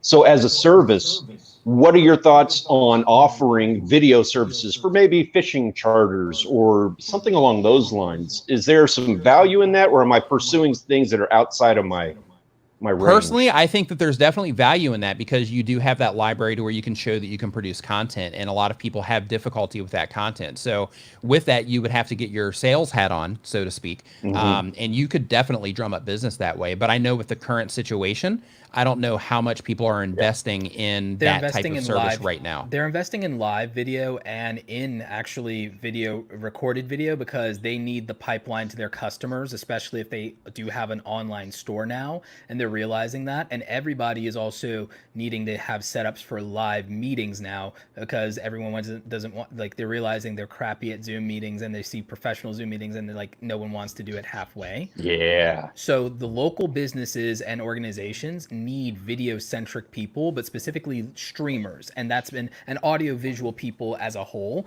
and they're taking it seriously. Video marketing just exploded in this pandemic, and live video in particular.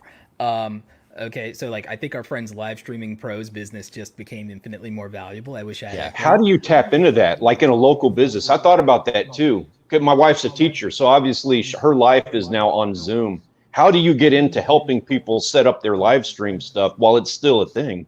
Like while it's still exploding? You go You have direct. to go through the process of actually cold calling people, and that's what I mean by you got to put your sales hat on. So basically what you would do in that situation is you would put together packages. You would say, okay, these are the three different packages that I'm going to offer so that you can price anchor something, right? So you'd be like, okay, these are the three different packages that I'm going to offer, and I'm going to basically write out my own reasons of why people need to do this, of why I think it's important for businesses. And then you would literally start cold calling them.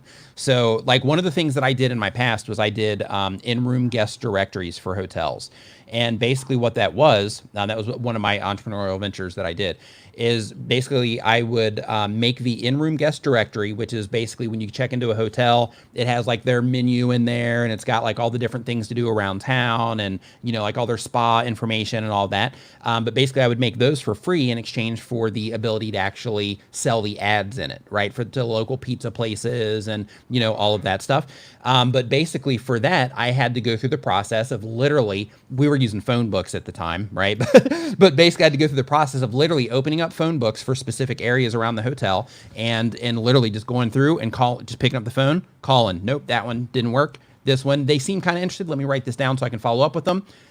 Pick up the phone again, call again, call again, call again, and making just tons and tons of calls a day, like just burning your wrist and your voice out. But that's what it took in order to get that particular business to move. So Would you in still your pursue that situation, route today? Would would you I still? still? Yeah, yeah. If you were to do it over again, if today in 2020 you had to pursue it that way with cold calls, it's a different environment. What I would Personally, probably I do hate now is phone I would calls, probably but use ads. I would probably use ads to get in front of to try to get in front of the people that would be making those calls possibly. okay. If not, then I would hit them up on like LinkedIn I'm a or LinkedIn. something along those lines. But Yeah. I would use the internet now. Here's the I wouldn't thing. be cold calling.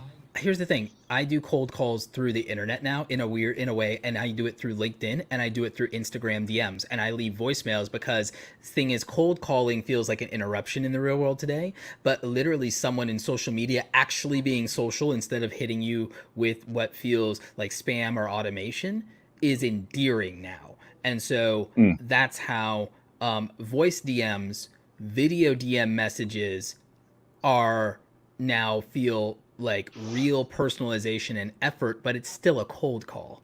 Then that's the weird thing, is that context changes in the sense of, oh, that's a human being. Someone's attempting human connection. That feels somehow less like an interruption, even though it's literally the same damn thing. It is the same damn thing, but it feels It like. is. But here's what I will tell you, is that I do warm calls with brands. Meaning I interact with them in the social media team, and I then have a name. And even if I don't get that person on the phone, I say, hey, I've been interacting with so and so and everything like that. Great guy or gal, blah blah blah blah. And then I'm like, are they part of your team or department? And then we build rapport. I generate that relationship now out of thin air, because now I'm not a stranger. I am, but I'm now have 1 degree of separation or 2 degrees of separation. And then when I'm able to contextualize what I offer, it's fine. So even for brand deals, I've done outreach by initiating interaction with somebody in the organization through social media, which is still a form of cold outreach, but you can't build rapport without it. You can't, every first date starts with a first conversation. You have to say hi. So you have to do that. There's the idea of getting people to you. Ads works for that, and ads matter and stuff like that. But that also requires upfront initial investment. If you don't have it, then I think that Nick's answer, cold calling would still work today. Direct social media outreach would still work today. And with that too, like, you know, you would need to put together, you know, some type of web presence. So you would have to have like, you know, some samples of your work on a website and, you know, like that kind of thing. And also like with your social media, you would need like additional social media for it as well. In your LinkedIn, for example, if you're going to be doing cold calling on LinkedIn, then in that situation, you need to make sure that your LinkedIn profile is put together in a way to where it clearly expresses what it is that you do and what it is that you're offering. So that if you follow somebody, they happen to go and look at your profile right out of the gate, they know exactly what it is that you actually offer with what it is that you're, you know, what it is that you're doing in your profile.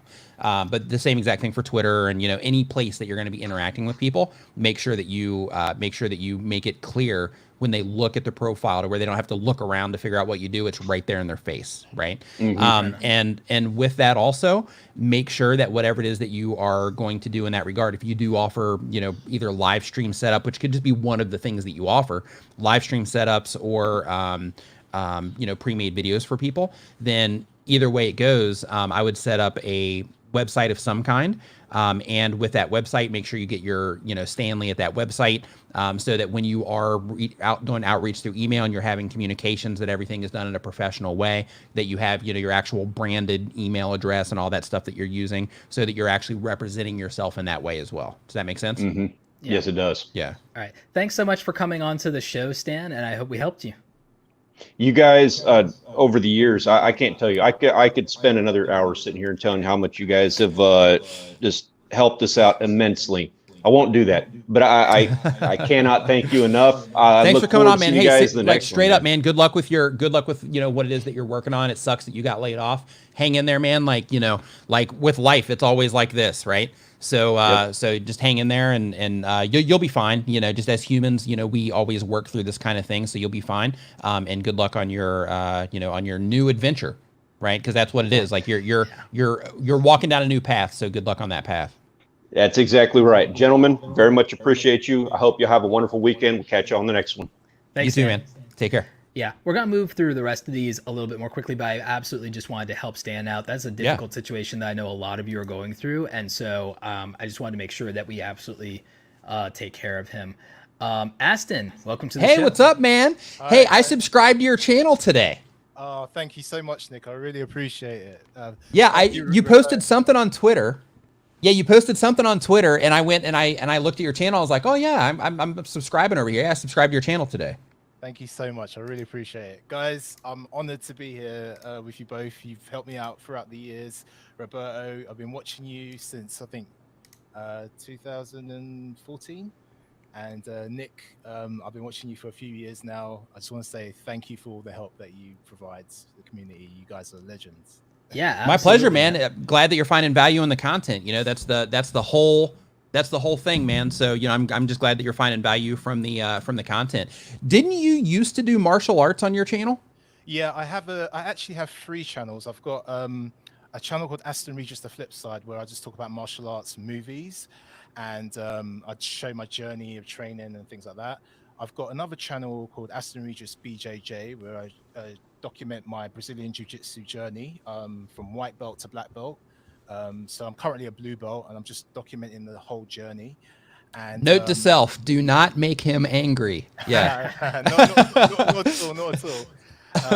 But the main channel I'm focusing on is this one, the Aston Regis channel. I'm a filmmaker. I've been a video editor for the past 10 years, and I just wanted to start. I started this channel reviewing products, and I've actually got a plan to do 100 videos in the next 3 weeks, just focusing on video editing, Premiere Pro, and just helping people create great content. And that's what this channel is all about, as it says in the header, helping you tell your story through video. But my main thing that I want to just kind of get from you guys is it's about thumbnails and getting the clicks, because I find that the people that actually do watch my videos really, really enjoy it. But, you know, I'm not the best marketer, so I'm just trying to learn the thumbnail game. So any advice you guys would have, I'd really appreciate it. For a lot of what's working for you, it seems like showing off the product is what's working. When I look at your 2 most successful videos, you don't even have 100 subscribers. And this is why I keep telling people subscriber counts don't matter. Subscriber counts don't matter. Because look, a month ago, you got 7,000 views on how to set up the Elgato HD60S. With your PS4 and DSLR. So, you know, the reason people didn't convert, though, is you're not a gaming channel. You're not a Twitch streaming channel from what they can tell. But then you follow up with that 2 videos later with the how to use your DSLR as a webcam for live streamings and everything. And we saw that now the OBS video didn't pick up as much, but the OBS video doesn't say live streaming, which I think if that had contextualized it, because people who don't know what live streaming is yet but want to do it don't know what OBS is. I think that if you focus on things that have attention right now, you can get stuff for any content you make in the future. But right now, here's what's popping right now. Zoom is popping right now. StreamYard is popping right now. Twitch is popping right now. Elgato as a brand is popping right now. Camera as a webcam, DSLR or mirrorless camera as a webcam is popping right now because people want the dope stream. They want the dope stream, you know? So those things, as well as whatever the 10 most Google searched and YouTube searched questions around camera gear and live stream, are the foundation of your initial traffic funnel and your path to 1,000 subscribers and getting 1,000 views a video. That's my thought on it. Nick? I think that you should experiment with you in the thumbnails versus you not in the thumbnails, because like Roberto was saying, with like when you're reviewing things, having you in the thumbnails fine, but a lot of times you'll find that if you experiment and you actually test, you'll find in a lot of cases that just a really strong focus on the actual thing that you're reviewing, that's what's going to grab the eye. Because like when you are putting yourself in the thumbnail, especially like when you're getting the ball rolling, like if you're like MKBHD, he already has an audience, so his face carries weight. Right? So when his face is in his thumbnail, then people are going to click on it just because he made that video, right? Right now, you're trying to get to that point. So because of that, I would experiment. You might find that your face works better, but I would experiment with just focusing the entire thumbnail on the actual thing that you're reviewing. Take as good of a picture as you possibly can, open it up in Snapseed in your phone or Photoshop, wherever it is that you edit your photos. Just spend some time on the actual image itself, right? Try to make that image pop. Open it up in Lightroom so that maybe you have like a little bit of like a color gradient in the corner, like really spend time on the actual image itself to where you put all of the focus on what it is that you're actually reviewing. Because like when I'm looking at this on my screen right now, like the one that you have like with the cam link as an example, and this is what made me think this, is like you're in there, which is fine, but the cam link, which is the whole topic of that video, it's small. The image itself is like a little bit washed out. Like if I look at you on screen right now, right? Like I look at your webcam, like it's like nice and rich and you've got the color, 2 different colors going on in the background to separate you. So you get the idea when it comes to actually making videos, but the imagery that's representing your videos isn't matching what it is that I'm even seeing right here on your webcam, because this image looks not, it just looks kind of like washed out, right? So I would take the images and I would put them in like Lightroom or Photoshop or whatever, and I would spend time just really trying to make sure that item that you're trying to bring attention to is the focus of your thumbnail. If you're in there, fine. Because if you're building your brand, you want people to get to know your face, all that. I totally get that because I do the same thing. But if you're reviewing products, you have to think in the mind of the viewer that's looking around for that type of thing or that's even interested in that type of thing. So recently I just picked up a MacBook Pro, right? So because of that, I've been watching tons of videos on MacBook Pros. So now, because I'm trying to get familiar with the operating system, all the different apps and things like that are offered. So now what happens is, as soon as I see a thumbnail in my brain, because I try to be mindful of how I'm reacting when I'm looking around, because it just helps me be better at what I do, right? So what I'm noticing is just the imagery of the MacBooks. For me, like that's what's pulling my attention, right? If a person's in it or not, it's that imagery, bam, because that's what I'm interested in right now. And YouTube's going to be showing your content to people that are interested in whatever things it is that you happen to be showing them. So because of that, I would make sure that it's crystal clear that the entire focus of the video is the main focus of the image, that you're not competing with it with you, right? Like if you look at my thumbnails, like I'm just competing with text. And because of that, my face is what's grabbing the attention, and then they can go over and look at the text, right? My face is huge in my thumbnails. But in your situation, the mindset there is you are trying to grab their attention with the thing that they are interested in at this point in time. Because YouTube is going to show that to them. Either one, you're going to compete with somebody in search, with somebody that's actually looking for information on this product, so their interest is going to be at the highest. But for the people that are looking around for Elgato stuff or live streaming gear, things like that, YouTube might suggest this video to them. And when they do, you have to be able to grab their attention with the thing that they are interested in. Does that make sense? Yeah, it makes a lot of sense. So what I'm going to do here really quick too is I'm just going to put in Elgato Camlink 4K, Elgato Camlink 4K review. And another thing too is like when you are targeting these things, like here you have Elgato Camlink 4K review. That's what you're targeting. And when you are doing that, like the amount of competition that you're creating with yourself is massive. Like you're going against probably, I'm going to hit return on this and I'm just going to see what comes up, but you're going against some fierce channels. Like we have like Air Bear that you're going against. We've got EPOS Vox that you're going against. We've got the Enthusiasm Project, which makes awesome thumbs, but his thumbnail on this actually isn't that great, at least by what it looks like. I don't know what the data is behind it. But like the Live Streaming Pros thumb, okay, if we just do this, right? So we have the Live Streaming Pros thumb. They've got 64,000 views on this. I don't know where the views came from, but they have 64,000 views on this. And out of this list, their thumbnail has the biggest, their thumbnail and the Air Bear, which uploaded 3 months ago, theirs actually isn't doing that great. But those have just a full focus on the Camlink itself. The only one on page load that has a person in it is EPOS Vox. But even with that, he's literally holding the cam links up like this. So I mean it's crystal clear.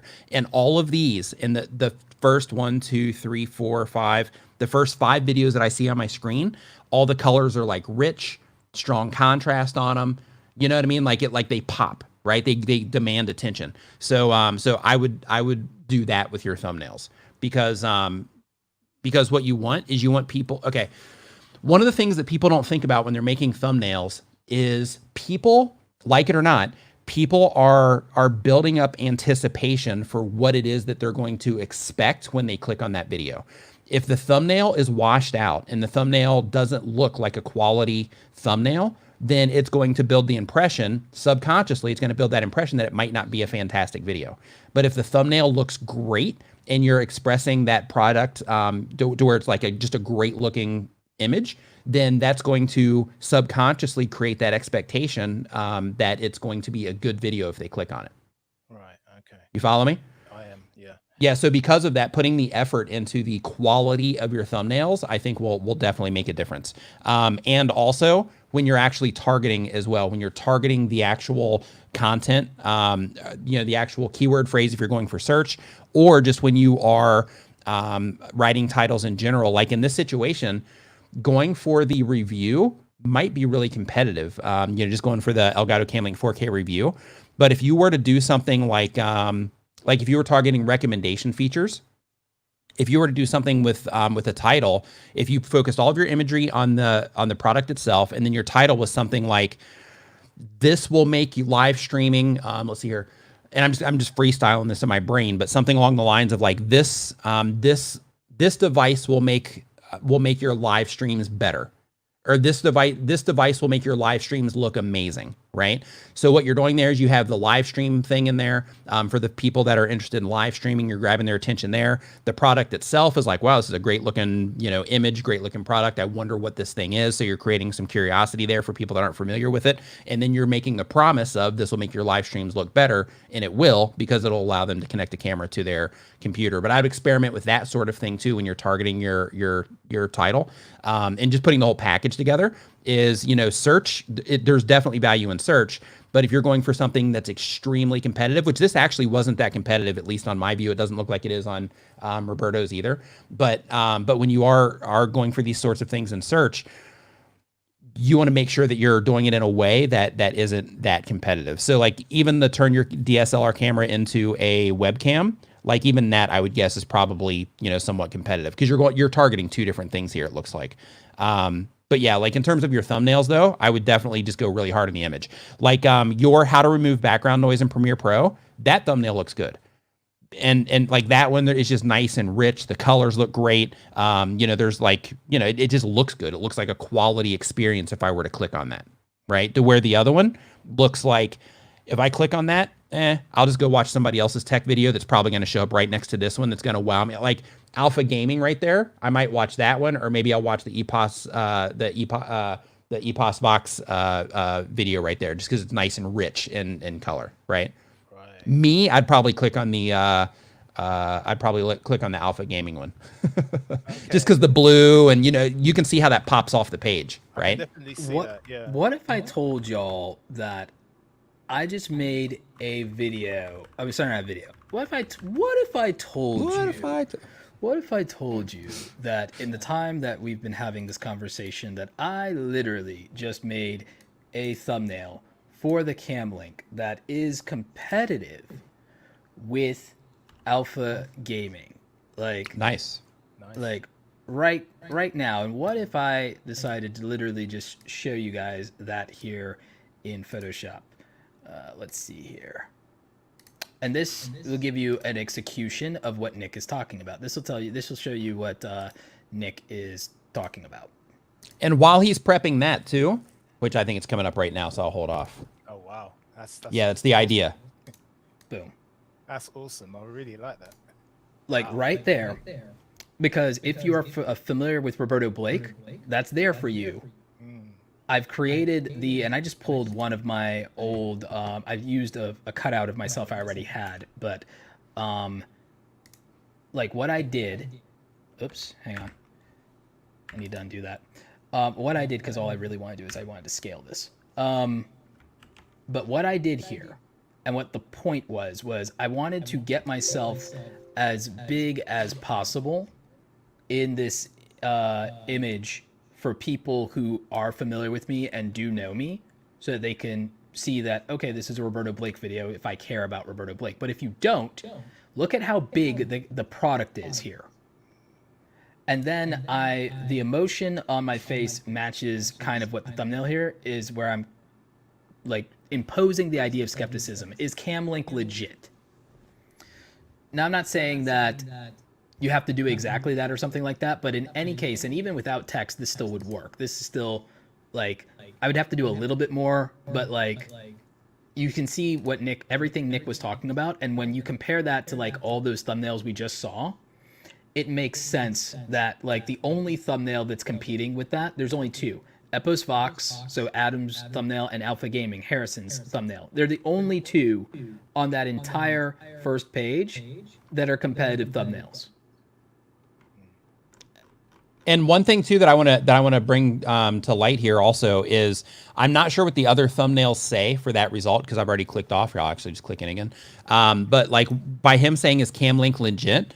So like for the other ones, it's like, you know, hey, massive upgrade, best face cam, Elgato Camlink review, connect your camera to your computer. Should you buy the Elgato Camlink? That's a good one.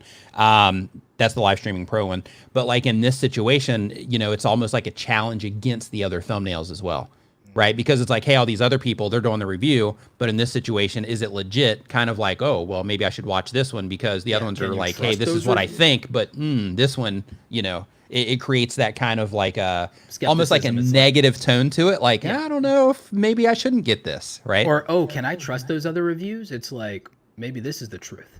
Right. And another thing too, if you pull up your channel, is like on your best lighting for YouTube videos, like that situation too, there's more focus on you than there is the light in the background. When you're trying to grab people's attention based on what it is that they're interested in, like a better version of this would be to where you have one thumbnail to where the light, or to where you have a split screen, like a before and after. One side of it is just bad, crappy lighting, and then the other side is you like well lit. Because what you're doing in that situation is you're selling the result of this is what it looked like before, now it looks awesome. Right. And then by doing that, then it's kind of like a before and after. And then they read the title, best video lighting for YouTube. It's like, oh, well, this one looked like crap. Now it looks awesome. So I'm interested. I'm clicking on And this. you I'm literally in. did that in a thumbnail. I remember that one, Nick. Like, Yeah, I have it for a background video for Yeah, for how to exactly. do a background. Yeah. I mean, so does that make sense? Because thumbnails are the barrier. I mean, I literally did my last upload was literally all about that. And well, not that, just that, but the fact that there are things stopping us from getting more views, and one of them is getting more clicks. And the way to get more clicks is going to come down to, we care about this topic, so then do the title and thumbnail speak to the thing that we care about. And that's the thing that a lot of people use a disconnect on. They're like, oh, I have this great topic, but then their thumbnail is very you-centric because they see big YouTubers doing it. It's like, that person's famous. This person's famous, so of course their face being on their work. Now, when people are not famous and it works, is we're using it to create human emotion and to tell a story in service of something, which is why with Linus Tech Tips videos, even when it's not Linus who is the famous person, it's his staff, because it's the Linus Media Group team. And the thing is, I can't name anybody on his team except Luke anyway. But the thing is, their thumbnails work. Their thumbnails work because, like, and not just for their Linus Tech Tips channel, but their Tech Quickie channel is, the emphasis is almost as much on the thing that you care about as the human being. And the human being is really just there to communicate an idea.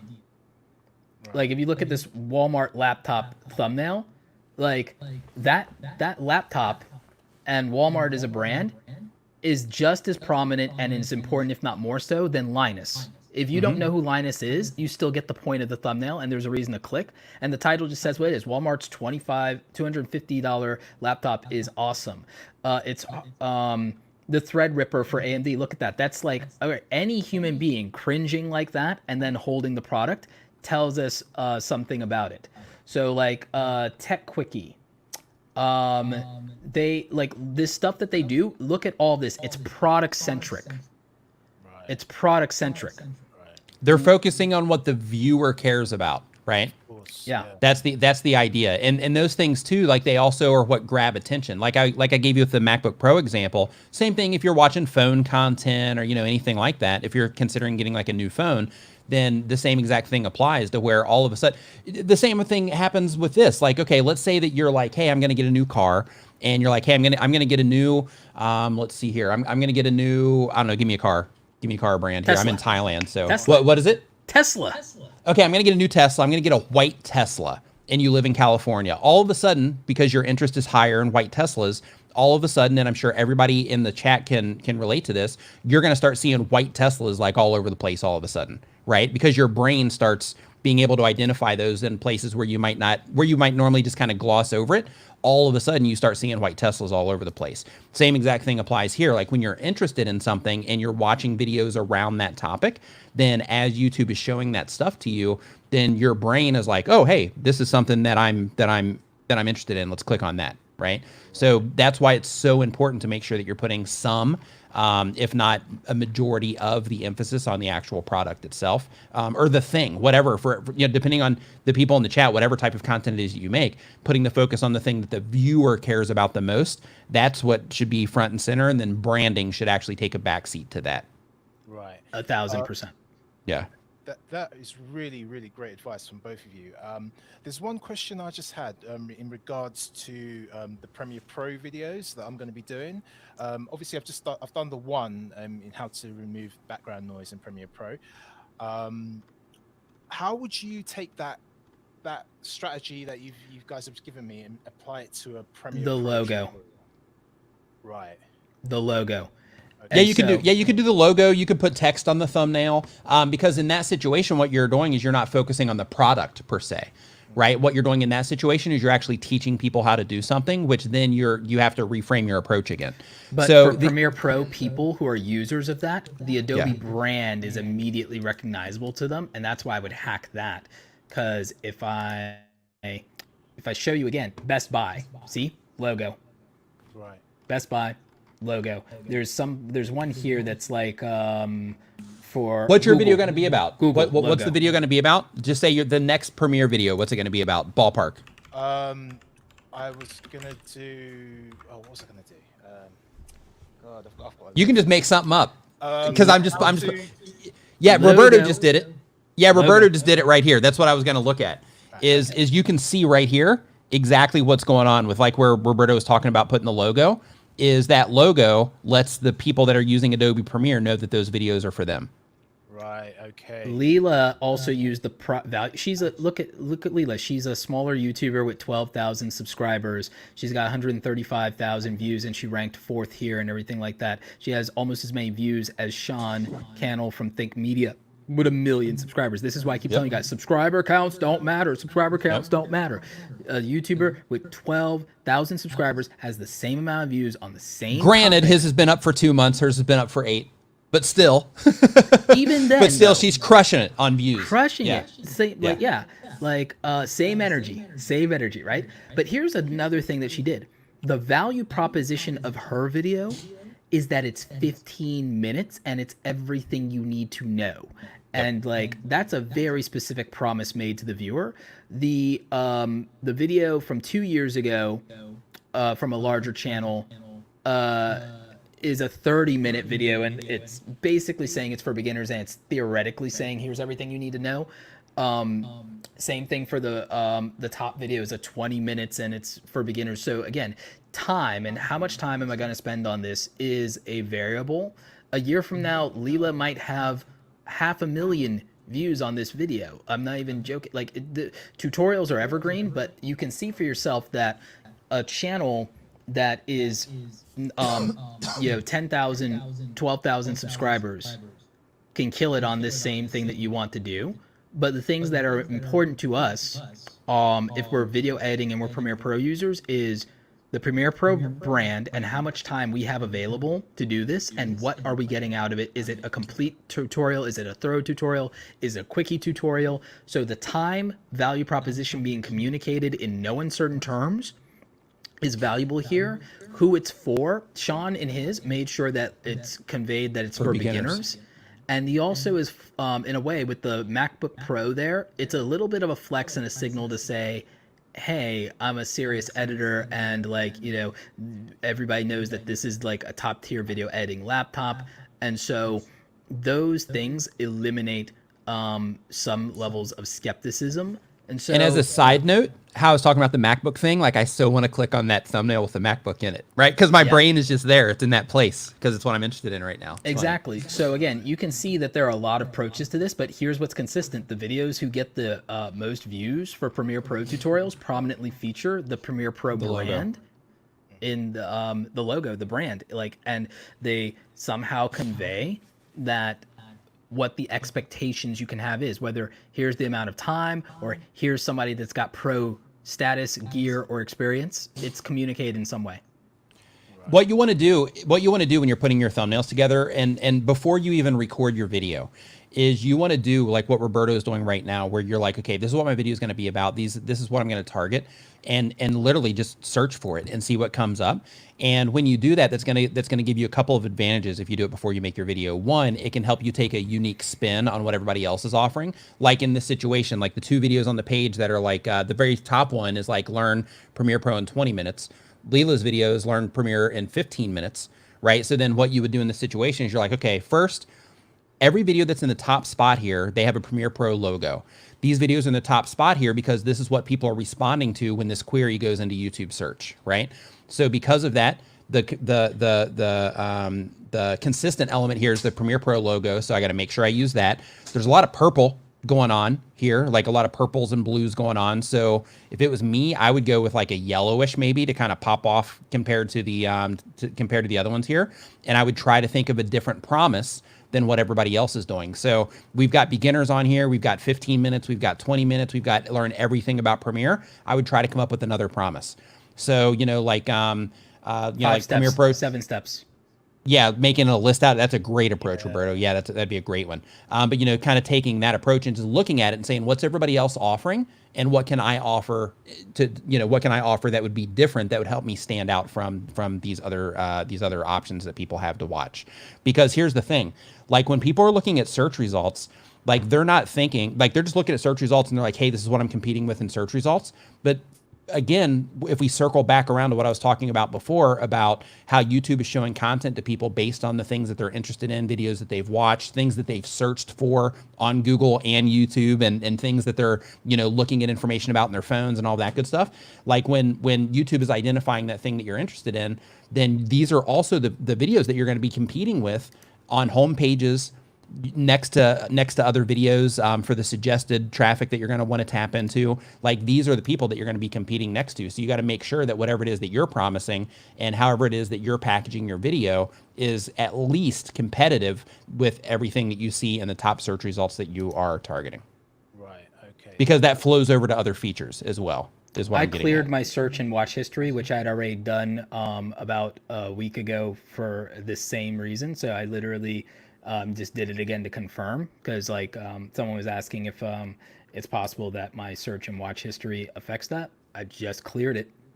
Yeah, you can go just click on the 3-dot menu and then just do a new incognito window, which that's untrue also, because like in that one, then it's like no history, which everybody, you know, if you're a YouTube user, but that's for logged out users, what they would see in that situation too. But the same idea still applies, you know, like basically what you're doing is you're just giving people, you're putting those identifiers in there, like all the stuff that's on the screen, regardless if it's like catered or not. Like what you're doing in the situation is you're saying, hey, this is what people are interested in. This is how people are going to identify that this video is for them. It's either a focus on the product. It's by putting the logo in there so that they can identify that it's something that they use. So it might be a benefit to them. It's trying to come up with a way that you can package it that will also help you stand out from the other people that you're competing against. Right. Does all that make sense? Makes perfect sense. That's absolutely fantastic, man. I'm really happy with this advice. Thank you so much. Could I just ask you guys just one more question? Sure. Yeah. It's just slightly unrelated to the thumbnails. I signed up to Amazon affiliates and I was accepted, and I made about £600 in sales in like 4 weeks, and I got a thing from them the other day that just kind of cancelled my affiliates, and I didn't understand why. They didn't really explain why. Do you know why that would be? Because I was making them sales, I was bringing traffic to them like every day. You know, I really don't understand. I experienced this, and it's possible that you did some minor little thing that might have in some way violated terms of service or in the way you promoted it, because I experienced this, and it like I went from making about 1,500 to 2,000 a month and not being in the program anymore, and I'm back now, but I'm not making the kind of money I used to make because I had to change all my affiliate links. So I feel your pain on this, but I would try to reach out to them and see if there's any way to get reinstated, and I would also try to confirm and say and get a real answer as to what I do wrong, why did you kick me out, and but they're not like YouTube. There's not as much of a appeals process with Amazon. They're pretty brutal about it. At least they were for me 2 years ago. So I don't really have a great answer for that. Do you say anything in your videos about, you know, this supports the channel or anything like that? No, not really. I just say, okay. I do mention that it's an affiliate link and I would get a small commission. Okay, that's correct. That's what you're supposed to do. So I didn't know, because there's like nuances in language that they don't like. Like they don't like you saying things like in your description. Some people will put, and I just looked, you didn't have it in the 2 videos I looked at. That's why I asked. Is some people will put like, you know, clicking this link. You know, if you buy through this link, then I'll earn a commission. This helps support the channel. They don't like language like that, and people get canned for like that sort of thing. But I didn't see it in the 2 videos that I looked at. And if you're not saying it in your videos, then that wouldn't be the problem. So, so I would sure. reach out to them, and they might be more forgiving now. I don't know if they would be. I don't like. It's a topic that I get salty about. But yeah, I would try and reach out to them and confirm what happened or what did happen. The good news is that become a B&H affiliate, become a Best Buy affiliate. If Amazon doesn't want your traffic and doesn't want those sales, there's plenty of people who do. Yeah. For real. Roberto, Nick, thank you so much. I'm really honored, and that was absolutely fantastic. I'm blown away by the information you guys are giving, and just keep up the good work. Thank you so much for having me on. I really appreciate it. Yeah, thanks, Aston. Yeah, our pleasure, man. Thanks for coming on. Thank you, guys. Real quick, guys, shout out to our sponsor, Tubebuddy, for the stream, but I want to show you guys the Tubebuddy SEO Studio, which I've been using, and I just went to one that I've applied before because this really does help you with crushing it on YouTube, and to the point of Nick and our thumbnail research of comparing yourself to other thumbnails, it's one of those things that where if you actually use this, you can prep your thumbnails and you can figure out whether or not you need to do a different thumbnail, a better thumbnail, and you can see kind of how it competes with the other thumbnails in your topic or your niche. Primary example is I was like, you know what, everyone has all these very light thumbnails. What if I went more dark and serious? And that's why I went with, it's not doing too bad. It's probably a video that does better. Evergreen. Oh, look at that. Look at the one of my other previously successful videos is in there. So it's like you can compare your thumbnails to the other thumbnails in your niche. You can see what's getting views. You can see what's normalized. And I really like that. It's one of the best features in the Tubebuddy SEO Studio. Tubebuddy has so many great tools for you guys. Link, of course, is in the description down below. Thank you to our wonderful sponsor. Yeah, if you're not using Tubebuddy, you're really missing out. Like as a content creator, like it's one of those things. It's like putting gas in your car. It's like you got to put gas in your car in order to like get anywhere. Like Tubebuddy, I mean, you can grow without it, but I mean, it just makes it. That was a horrible reference in terms of the car, or a horrible analogy. But but you see what I'm getting at though. Like it just makes it so much easier to do all the things that you got to do. Tubebuddy is like making sure that if you want to grow a proper channel and everything like that, you get some freaking fertilizer. It helps. There we go, fertilizer. That fertilizer. Works. Yeah. You want to grow a channel and everything like that. You got to give it water. You got to have it sunlight. But you know what? Throw a little fertilizer on there and like see what happens, right? Yeah. And Dio, that you do, there is a way to disclose stuff with the FTC, but there's language that specifically Amazon does and doesn't like. We're going to give our next caller just a quick second here. Stephanie, we're going to bring you up into the show. So Stephanie, how are you? Hey, Stephanie. Great, how are you? Doing good. I brought Stephanie on because Stephanie literally made a Twitter account just to get onto the show. Nice. That's making it happen right there. That's what I'm talking about. That's dedication. Good. She literally made a Twitter account, and she actually did what most people are not clever enough to do. She actually put her YouTube channel link in her Twitter bio specifically, just so that with her new Twitter account, anyone can find her YouTube channel, which is it's exactly the right thing to do. That is exactly what you're supposed to do. And so welcome to the show, Stephanie. You having a good Sunday? A great Sunday. And can you hear me? Yeah. Yes. Yeah. Okay, perfect. Thank you so much for having me on the show. I watch all of you guys all the time, and this is crazy to me. Thanks for coming on. We appreciate you coming on. What are you trying to do with your channel? What's your thing? So without going okay. Yep, got it.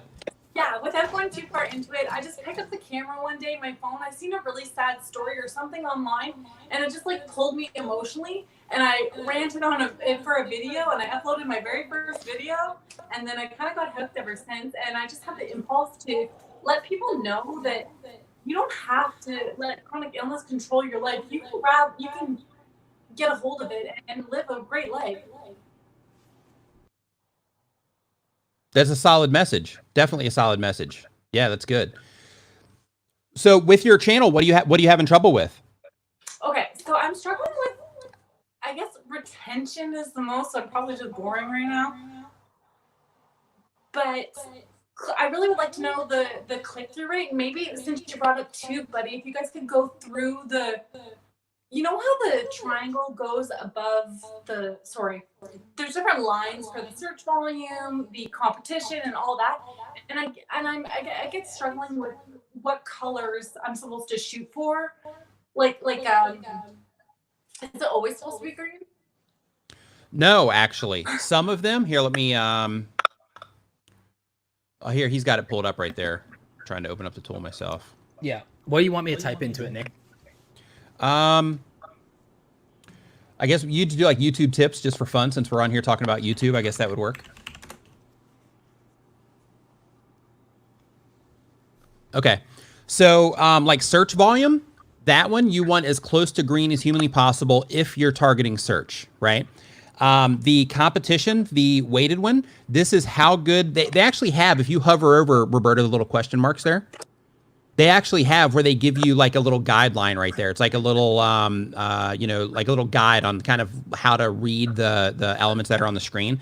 But like the next one down for the competition, they say that this one is how good the keyword is to target for your specific channel based on search volume, if you have it as weighted, based on search volume, competition relevancy, and how you compare to others currently ranking in search. I think I understand people's problem. People think that red would mean good and fair would mean good because they're like looking at it that way visually, instead of realizing that that thing is saying that, oh, this would be very good for you, this is fair for you, this is okay or good for you. It's fluid in that.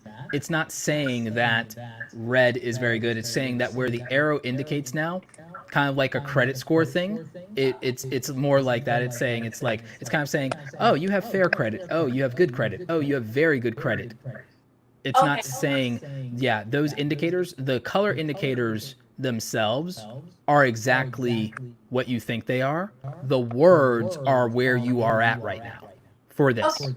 Yeah, and you don't have to always be like all the way in the green, right? Like it doesn't have to always be all the way in the green for everything in order for it to be like a go. So here's what I recommend is like a lot of people will use these tools and they'll use them as like a, hey, this is the only thing that I'm using to guide me. So what I do is I actually use the tool itself to give me like a starting point. And then from there, I literally go in and I manually look. I'll search for the actual thing that I'm looking for. I'll see, you know, who else is there. I'll look at the actual channel. I'll even look at the video and I'll say, okay, Sean made this video, or Roberto made this video. Do I think that I would be able to give the information in a way that would be a way that people might enjoy it more? Do I think that I'd be able to create a stronger hook? Or, you know, is there something they did in their video that I think that I would be able to improve on in order to, you know, maybe make it work out better for me? So what I recommend that you do is that you use this as a starting point. And when you are looking at all those numbers, right, and you're looking at the actual graph itself, you can see when Roberto changed the thing that he's actually targeting there, you can see the actual word next to the graph, how it changed from like very good to excellent. So those right there will also tell you on the Tubebuddy side if it's like poor or fair or very good or excellent. So that'll help you actually read that actual gauge more. But what I want you to do is I want you to look at this as a starting point. And the reason I want you to look at it as a starting point is because you can see how he's going through all of these different terms and all of the meters are moving all over the place.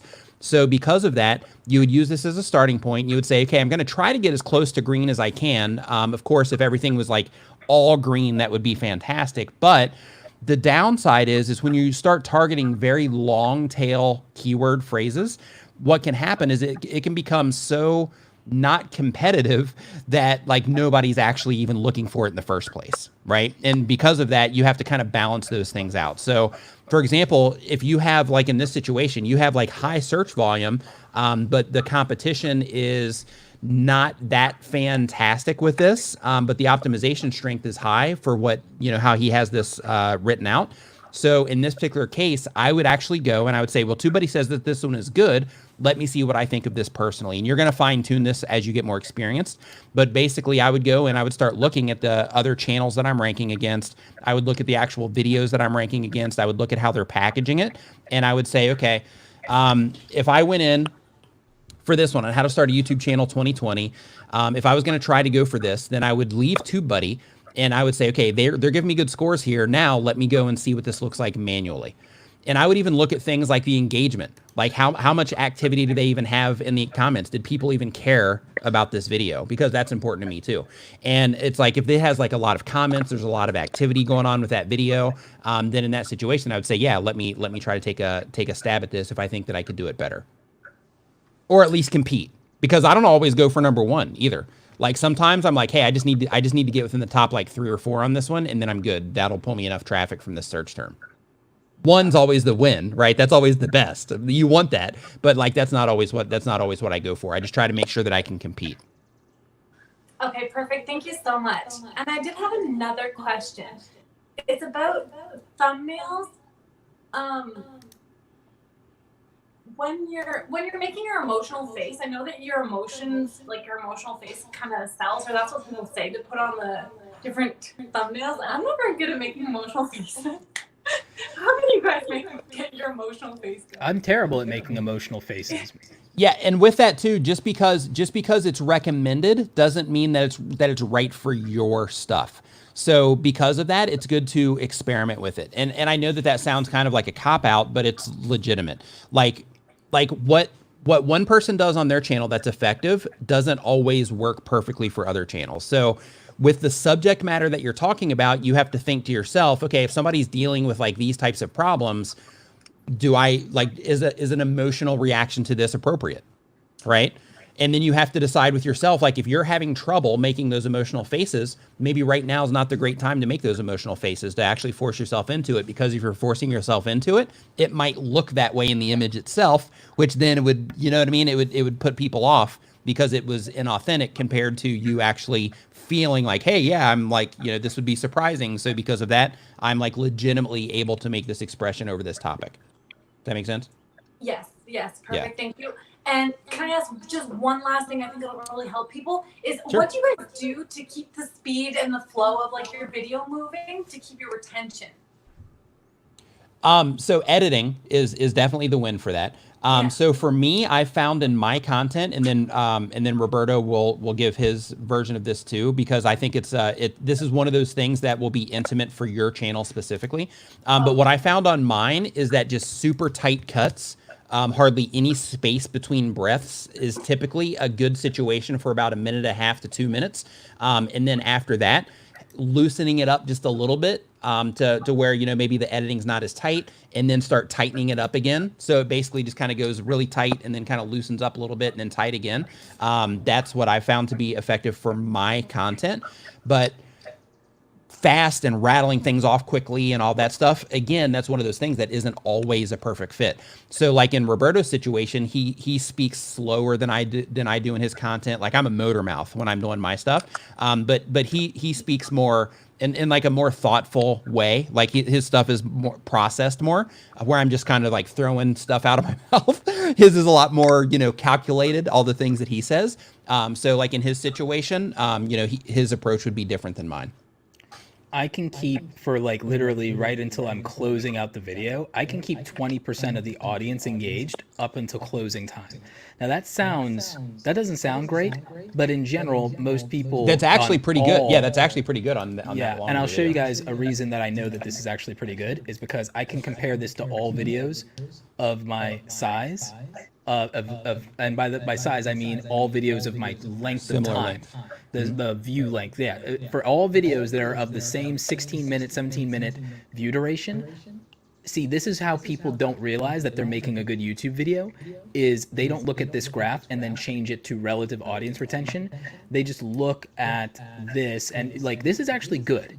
A slope is good, a hockey stick is bad, but a slope is okay. And the thing is, you'll notice I keep people for a very long time. I got 20% of the audience to watch 15 minutes of a video. That means I did a very healthy amount of, and you see I stay above average for most of it. And it's only at the very, very, very tail end that I dip a little bit below that. And that's because I do longer outros, especially in this case, if I'm promoting something, I do a longer outro. And whereas other people who do entertainment content, which is the majority of YouTube, they just have a satisfying ending and conclusion or flow you into another video. Since entertainment content dominates most of the platform, you have to account for a grain of salt. Since you're reaching an audience that's not there to be entertained, they're there to be supported in their day-to-day life. And that's different even than an education channel. You have a channel that's more... It's education, but it's more inspiration. It's more inspo than edu, you know? So like that is a very different psychology. And that's why, again, I don't judge my channel or Nick's channel or pop science channels or anything tutorial based against the average YouTuber, which is the mistake people make, is they do not contextualize the psychology of an audience. And the psychology of one audience is not the same as the psychology of another audience. And so a lot of times when people are evaluating these things, sometimes even other like coaches, and that's like, and by that I mean usually new coaches, because all of our homies got this down, is or people who are industry people but are not content creators themselves that do this kind of stuff, like SEO experts that decide to become social media experts, a lot of times the problem is they do not come up with a proper diagnosis and prescription for a channel's individual psychology, and they just look at generalizations in a broad sweeping manner, and you cannot do that. A person's channel is the same as their body. It has its own chemistry. It has its own DNA. It has its own. Me and Nick have audience overlap, but we don't have the exact same people in our viewer audience. Like there's, that's a big deal. So consider that. And to put that in context too, like what he means by all this for everybody watching right now, what he means by this is basically like if I were to go on Stephanie's channel and I were to present and put content together the way that I put content together for my audience, her audience might be appalled by how I present my content. It might be annoying to them the way that I communicate and how fast I communicate. Or they might be like, hey, this is great, one or the other. But because each channel is so different and each content creator is so different and each audience is so different, this is why it's so important. Like you always hear us beating the drum of going in, looking at your audience retention, study it over time with all the content that you put out, and start looking for patterns with, when I talk for this long and I don't take a break, people leave or they stay. When I add these graphics to my video, people leave or they stay. When I add intros, people leave or they stay. And when I use music in my videos, people leave or they stay. When I use this type of music in my videos, people leave or they stay. If I start it with no music and then I slowly bring music into it to emphasize certain points in the video, that seems to hold retention or it doesn't.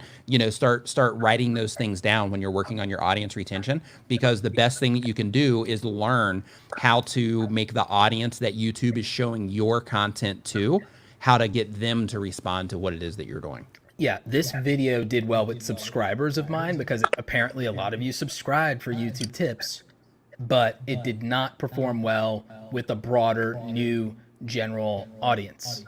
And that's where the market cap on views sometimes comes in for. If I do a video that performs better with non-subscribers, let's see. I wonder if this one did or not. I'll have to see. No, that one did really well with subscribers. Well, I don't know if I'll be able to find a video that did very well. Actually, I think I do know a video that probably did well with non-subscribers. Probably a money video. Money videos always do well with non-subscribers. Stephanie just got a super chat. Oh, sweet. Huh? Oh, You just got a super chat? Yeah. Great job, Stephanie. Yeah, another channel that's about chronic illness reached out. Yeah, you guys should consider collabing. Yeah. Definitely. We'll connect after. Yeah, but I want to show you guys this because, and then we'll see if Stephanie has a final question or if this helps. All right, so growth centric. If your idea is that you want to grow, like this video got me 1,000 new subscribers, right? That's more possible when people who are not subscribed to you are watching. If you want to get more subscribers, you have to reach outside of your audience to a more general audience. And for me, my pathway to that is tutorials or money-making videos. So software tutorials or money-making videos do it. And in this case, you can see disproportionately the majority of people who watch this weren't subscribed to me, which is where I was able to get 1,000 subscribers out of it. And so when that happens, you can, where is the reach? So you can see here that YouTube ended up pushing and promoting this video more, and that a big part of that was it did perform well with people and it found them through their YouTube homepage, but search has actually helped me a lot here too. And it also boosts the channel as a whole. So that, and you can see suggested videos did almost nothing for me, and notifications to my own subscriber base almost did nothing. So the homepage and search were the biggest driver for this video. And since I know that that's how my best videos ultimately perform or closer to this pattern, if I want videos to perform well, for views and for subscribers, this is the pattern that I would follow in my analytics and my data. And this is what YouTube tells me is working.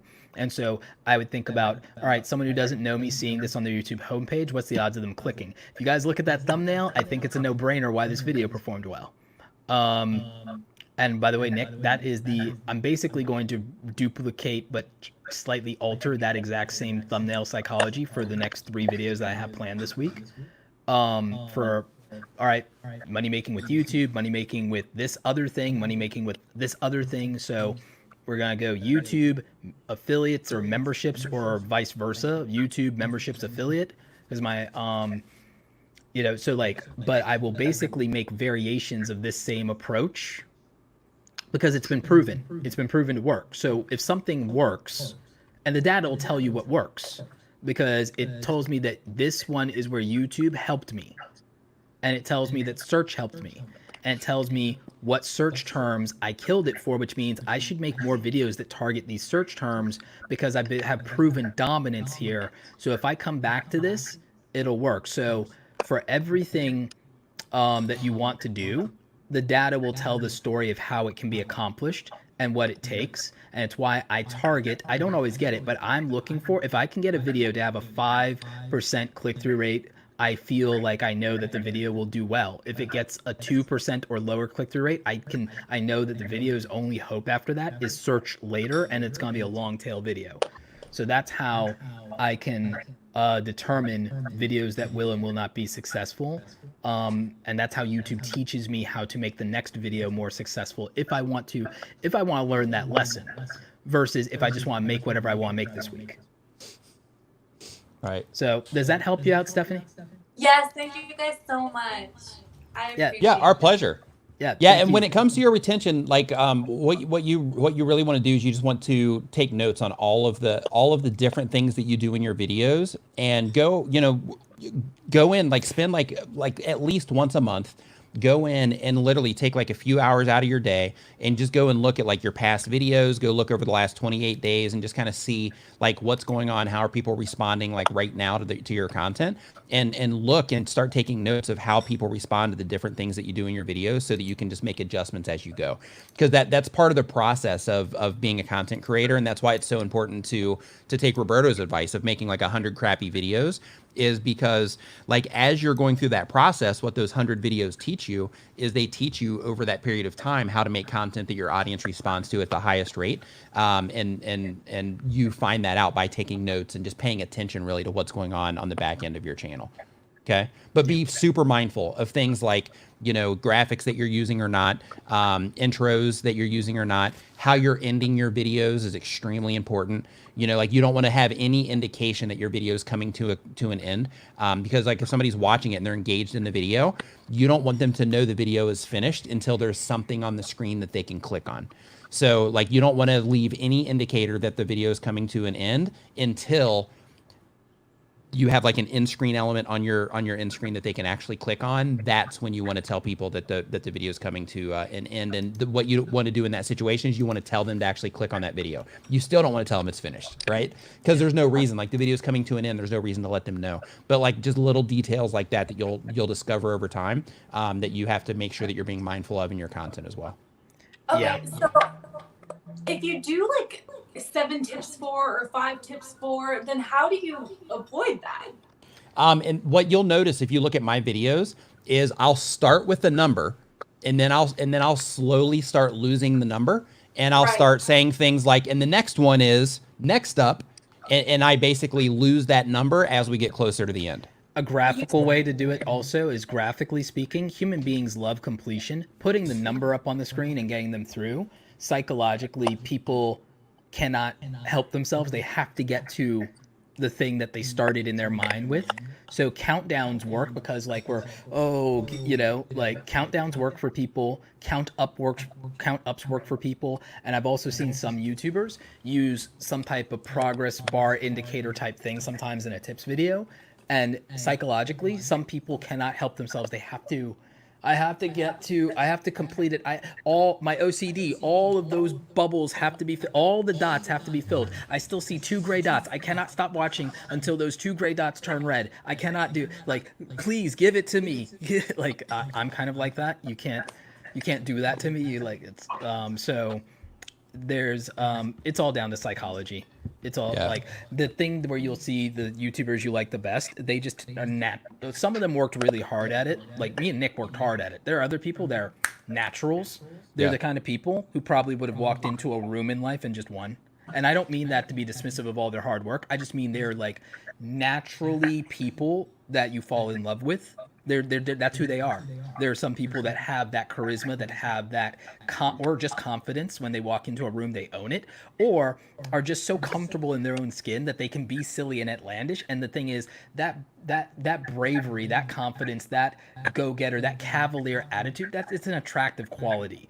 And so people who have attractive qualities to them are successful in YouTube, whether they're inspirational figures, whether they're down to earth, whether they're somebody's surrogate father, whether they're somebody's surrogate mother, whether they're somebody's like, oh, I wish my best friends were like that, or they're, wow, that's the person I would like to be or be with. That is the crux of the personality aspect of what makes a YouTuber successful versus the strategic or the talent or the work ethic or the skill.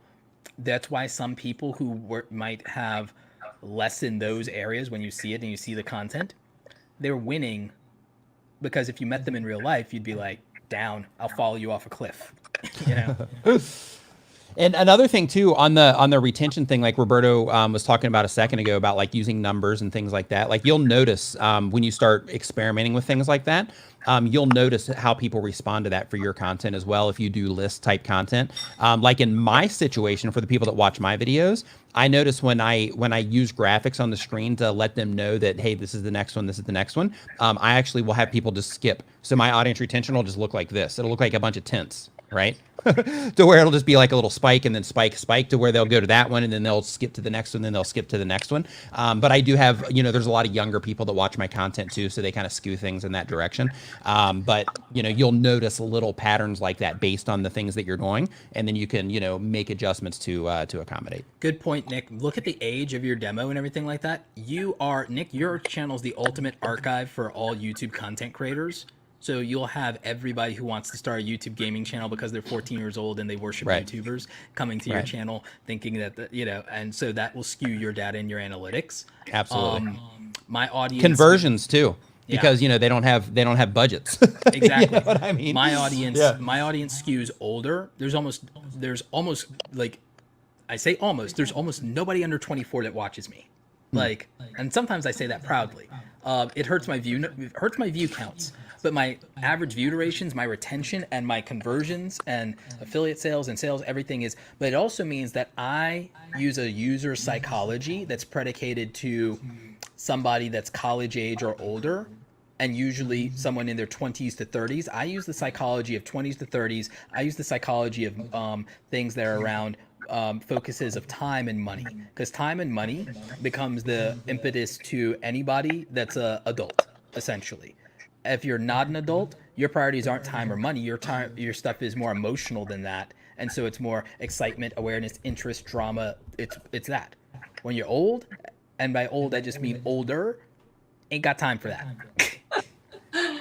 Time and money, 2 things I care. Time and money, and and that's where I focus my psychology. And you guys will notice going forward, by the way, that almost everything in my channel will be time, money, or goal oriented or brand oriented in terms of context, because I'm going to actually start using the psychology more than just, here's what I feel like talking about today, because now I have a new channel, Real Talk with Roberto Blake, where I can, here's what I feel like talking about today.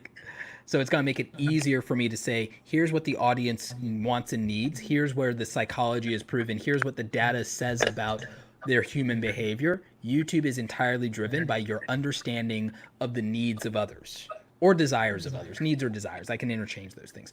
And that's super heavy. Yeah. And for anybody that was paying attention to what you just said, like of how important it is to focus on the needs of others when it comes to your YouTube channel. Like just that by itself is a power tip of just huge magnitude.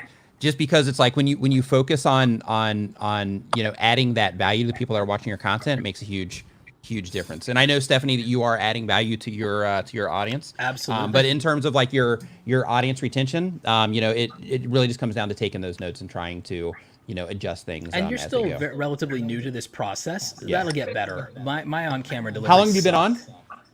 Ooh, few months. Okay. Okay. Under 6 months, I think. Yeah, you've Okay. done like what, 25 videos or less? I have 14. So yeah, Okay. You're fine. Yeah, just getting started. Yeah, it's good. But it's good that you're asking these questions, though. It's good that you're like, exploring that information and trying to figure it out, because that's how you win. Okay, thank you. Yeah. Thanks, Stephanie. All right, Thanks, Stephanie. guys. Have a good day. You too. All right. All right, Roberto, it is like midnight 30 here, 12:30. Right on. So I'm going to head out of here myself. So thank you for having me on, man. It's been awesome hanging out, talking to you, everybody in the chat, hanging out. Hope that you got some value out of what is going on here. And I will see everybody soon. Thanks. Have an awesome. Yeah, thanks so much for staying up late with me, Nick. Thank you My pleasure, man. so much for all the value that you gave to like everybody. I mean, like, Nick took time out of his evening. He could have been anywhere. He didn't have to be here with us. And I do have two more people that I'm bringing in after Nick, and so they'll get a little bit of one-on-one time with me. They won't be getting the Nick Nimmin magic, but I'll do my best. But thanks so much, brother. All right, thanks, man. I appreciate it, Roberto. Talk to you soon, man. Have a good night, Nick. You too. Bye. All right. So we're bringing Danny into the stream, and thank you everybody for the super chats, and thank you if I missed any. I apologize. We've just had such a long stream here, and we've been trying to give as much value, but we only have two more people that we're bringing on. We have Danny, and then we're bringing in Ryan. So let's go ahead and welcome Danny to the show. How's it going, Danny? Thank you for chilling in the cut patiently. Yeah, I've been watching that time go by. Right on. I just thought I'd say to start with, I'm actually 23 and watching, so I'm part of that. Just tweaked in there. Okay. Right on. So get straight into the question. As of sort of beginning of April, my channel started actually moving forwards. I was on doing videos for about a year and a couple of months and had like 32 subs. Wasn't really going anywhere. Did a video on a tool that I use for productivity, which is Notion, and the video got more views than all the other videos put together. So I thought I'd do another one. And the last 2 months, that's literally all I focused on, because that's what the audience seemed to be interested in. And I've gone from 32 to like 700 and something subs. And I'm engaged with all the communities like Reddit, Discord, Facebook, as many as I can be to start help. Comparing Notion to other productivity apps. That way you get the ability to branch out, and then you can garner an audience off of productivity instead of just one app. Okay. Yeah, so I tried a video with Notion v Trello, which is another app, and it didn't seem to do as well. Maybe it was my positioning. I'm not sure. Might have been that. Might have been the thumbnail. It's usually you put Trello first, and it didn't do bad compared to videos you're doing now. Like, it didn't do bad, but you put Trello first. If you'd put Notion first, it probably would have done better. Because you're known for Notion. You're known for Notion. Using other YouTubers, like my friend Ali used his, that use these things, or productivity YouTubers, actually covering productivity YouTubers or people's daily routines. Because again, the value proposition of someone using Notion is someone who's trying to be more productive, more organized, somebody who values time, right? Yeah. You need to tap into the fact that Notion was a means to an end for those people, and it has some notoriety the same way like Premiere Pro is a means to an end of video editing. If someone's a video editor, then a video editing PC build video still works for that audience that is a Premiere Pro user. A video editing widescreen monitor review of my 49-inch LG monitor is still valid to that. You see what I'm saying? You have to get to the problem that the person is trying to solve, since that tool is just a means to an end. Mm-hmm. Okay. So do you think I should do some more comparisons between Notion and other apps? Because there's loads of other channels out there doing similar. Yes, but also I would do it with the apps that have the most views or are trending, and I would also try to make better thumbnails, and partly by better thumbnails, I mean thumbnails that I can't mistake for having seen this video already. And also the drop shadow, if you're using black text, doesn't work. It only works with white text. Yeah, I have noticed that. Yeah, it's yeah. So I would not do that. I would also Notion app. My boy Tom, like Thomas Frank, like, so yeah. If you look at the top ranking thumbnails, this is the standard and the fire that you have to come with. Do you think so? I tried, so the thumbnails I'm constantly like swapping to see what works using Tubebuddy, and I tried putting my face in it, but obviously because I'm not known for me, just didn't work. But you can see these ones that don't have faces, but like I would make my stuff to compete. By the look of that. Yeah, I would make my stuff to compete with this. Keep productive. Keep productive is your channel case study. Keep productive is your channel case study for what a successful channel in your niche looks like. Okay. So I mean, I've spoken to Francesco. I'm in the Facebook group with him and spoken to him a few times. And I do think covering other productivity apps, I mean, is going to be valuable to you in a lot of ways. And I think it's going to give you a great amount of affiliate and sponsor opportunities as well. And look at the top 10 best project managers. That's like, I actually need that video. I need to like set that to watch later. I need that. Best note-taking apps, like top 10 videos do really well. And then individual hack videos for certain apps. So, and the thing is, I think even doing some dedicated videos to Trello, I mean, yes, you can transition the audience you're known for, but like you're not huge and trapped yet. So don't let yourself become huge and trapped. Move into these topics, because if there's 100,000 views for these topics, they're valid, they're interested. And clearly any app in the App Store or any product that has a user base of millions is worth pursuing. Meaning Microsoft, someone can make an entire channel off of any one Microsoft product. You know, like there's enough of a user base for that. Zoom is the most popular app right now, and it will continue to be throughout this virus. And also now that people are on it, they're not going to leave. So productivity wise for meetings, and meetings are part of people's everyday lives now, and it's very important. So I definitely believe there's an expansion plan for you here. Okay. So, I mean, I've followed Daniel Patel, and obviously his channel's purely Filmora 9. Well, it's not purely Filmora 9 focused, because obviously he helps creators. His videos are how-tos on Filmora, which is kind of the approach I've sort of taken at the moment. Is there enough people that use Notion though? Yeah, it's building. So their base, they had like 1 million users at the beginning of last year. They've got like 20 something million, and it's growing. Okay, I didn't know it was that big. If it's that big, that big, then yeah, you could just do exactly Daniel Patel's strategy and do that. But if you're going to build a relationship with you where they become your flagship sponsor, that makes sense. So I'm actually a Notion Pro, which is like a community. I'm part of their Notion team, like the community part of their team. So helping out with their Facebook group and etc. Which is how I've spoken to Francesco. Then I would go all in. I would think if people want you to compare things, you do, but they probably know you're going to end up going for Notion. But it shows that you're not only doing this because it's the only thing you know. You know, like Daniel can use almost any of the leading video editing software, and he can tell you why he prefers Filmora and who it's for. So proving that you're educated about other things is also valuable. But I think your biggest barrier is probably some of your SEO could be improved. And more than anything, though, your thumbnail game. I think your thumbnail game.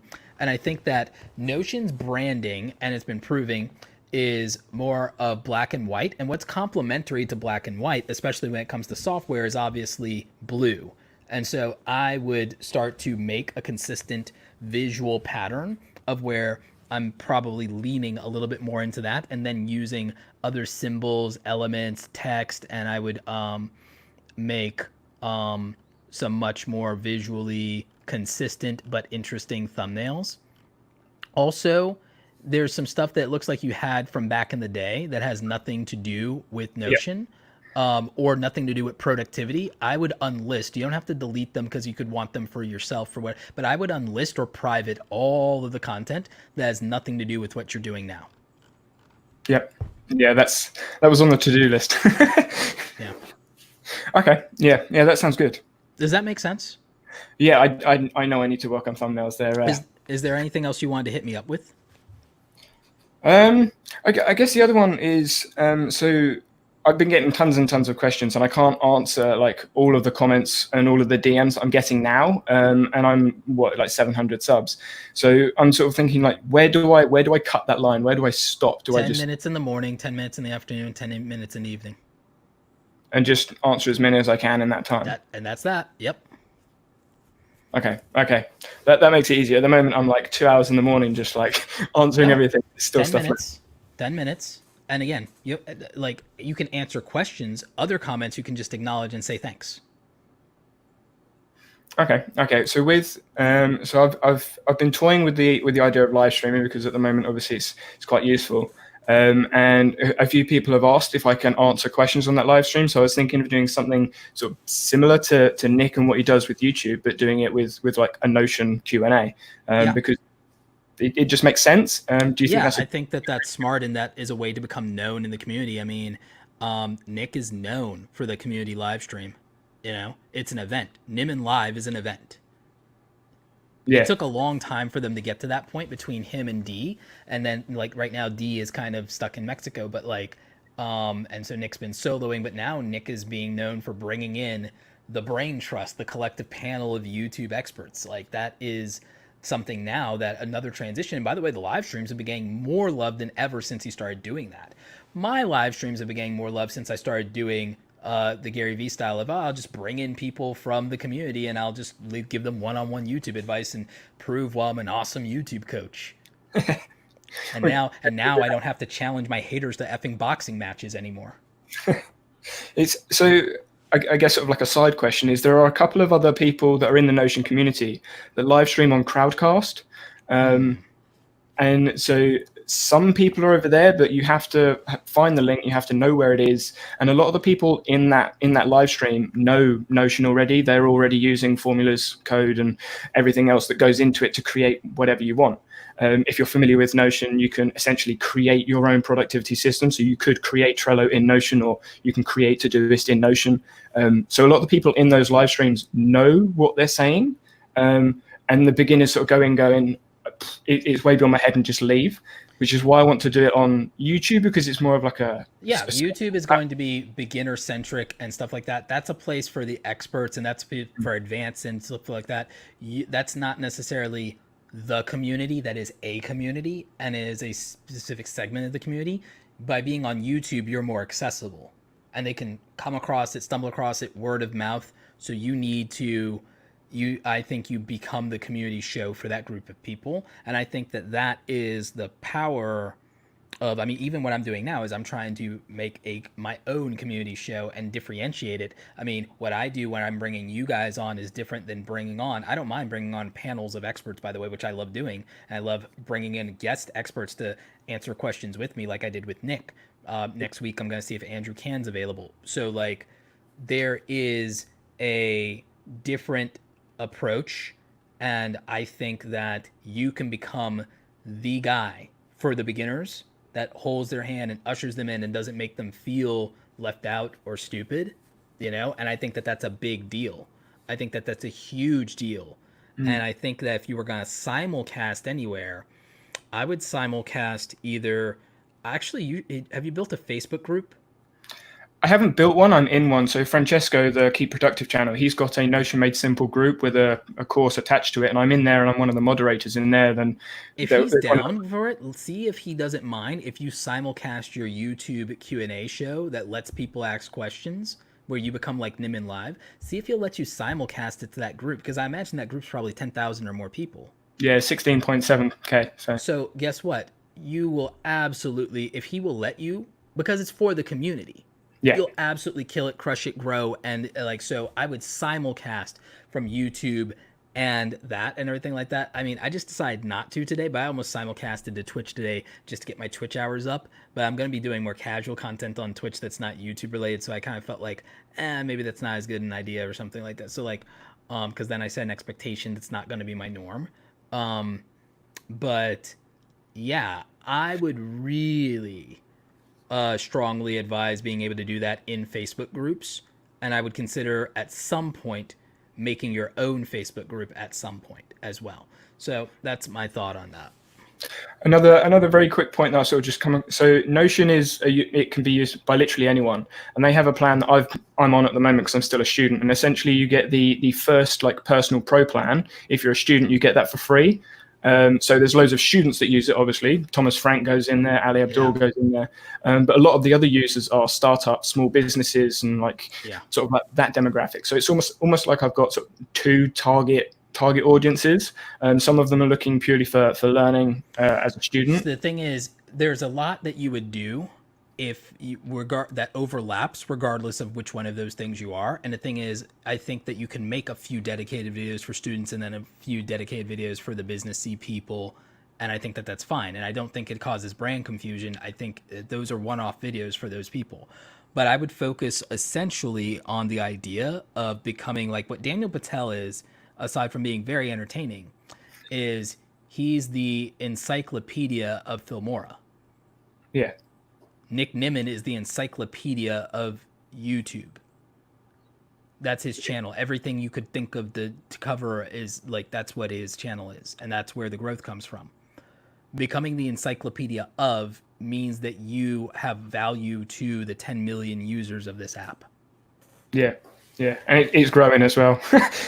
So Notion have recently decided to do like an official consulting for small businesses, etc. Because there are like lawyering firms and things like that. They're using Notion as their tool to organize everything, and I'm potentially getting on that as well. So it's sort of like because I mean, if you literally an hour long everything you need to know. Notion for students, an hour long, everything you need to know. Notion for lawyers, an hour long Notion, everything you need to know for small business owners. Like if you literally do these like absurd beginning to end A through Z videos, because of the watch time, your authority for that, you'll rank for every video for Notion and your entire channel is dedicated to it. Yeah, that sounds good. There's a couple of other Notion only YouTubers there, but I doubt that any of them have done, though, the complete beginning to end guide for a specific group of people, though, by the group of person. That's another psychology thing. Yeah, there's two that come to mind. One of them is sort of like a little bit all over the place, and the other one's doing a heavy deep dive into his specific use case. And if you're a beginner in Notion, it just goes straight over your head because you've got tables and formulas all over the place. Yeah. Okay. Yeah, that sounds good. So does that help you? Yeah, definitely. It's sort of like when you start to talk about other apps, like I understand where that comes from. But yeah, I think I definitely need to work on thumbnails. I know that. It's a big thing. I see you did borrow some inspiration from me for your channel banner, and I think that works out pretty well. What I would say, though, is kill the 3D text effect. It's 90s. It doesn't do anything for you. Go clean. Okay. Yeah, I agree with that. All right. Thanks so much, Danny. Really playing around with all this stuff. Yeah, no, hey, branding and like when you're not a graphic designer, branding is the hardest thing. Hell, it is when you are one. So like, I get it. Tech is not my thing. Like sports coaching, undergraduate degree, and strength and conditioning postgraduate degree. That's all sport. But new skills, Hobie, new skills, because we're at home right now. Exactly. Daniel Patel, if it wasn't for him, my editing would be, oh dear. Yeah. Oh dear. Awesome. Cheers. Right. Thanks, Danny. Cheers. Ryan, how's it going, brother? Man, you put me on the tail end. I don't want to disappoint now. I feel like the expectation has been set. And now if I don't go out with a bang, it's just gonna go. Do you like my toilet paper wall? Yeah, no, it looks pretty dope. Thanks. I think you wanted to touch though on you have a new channel.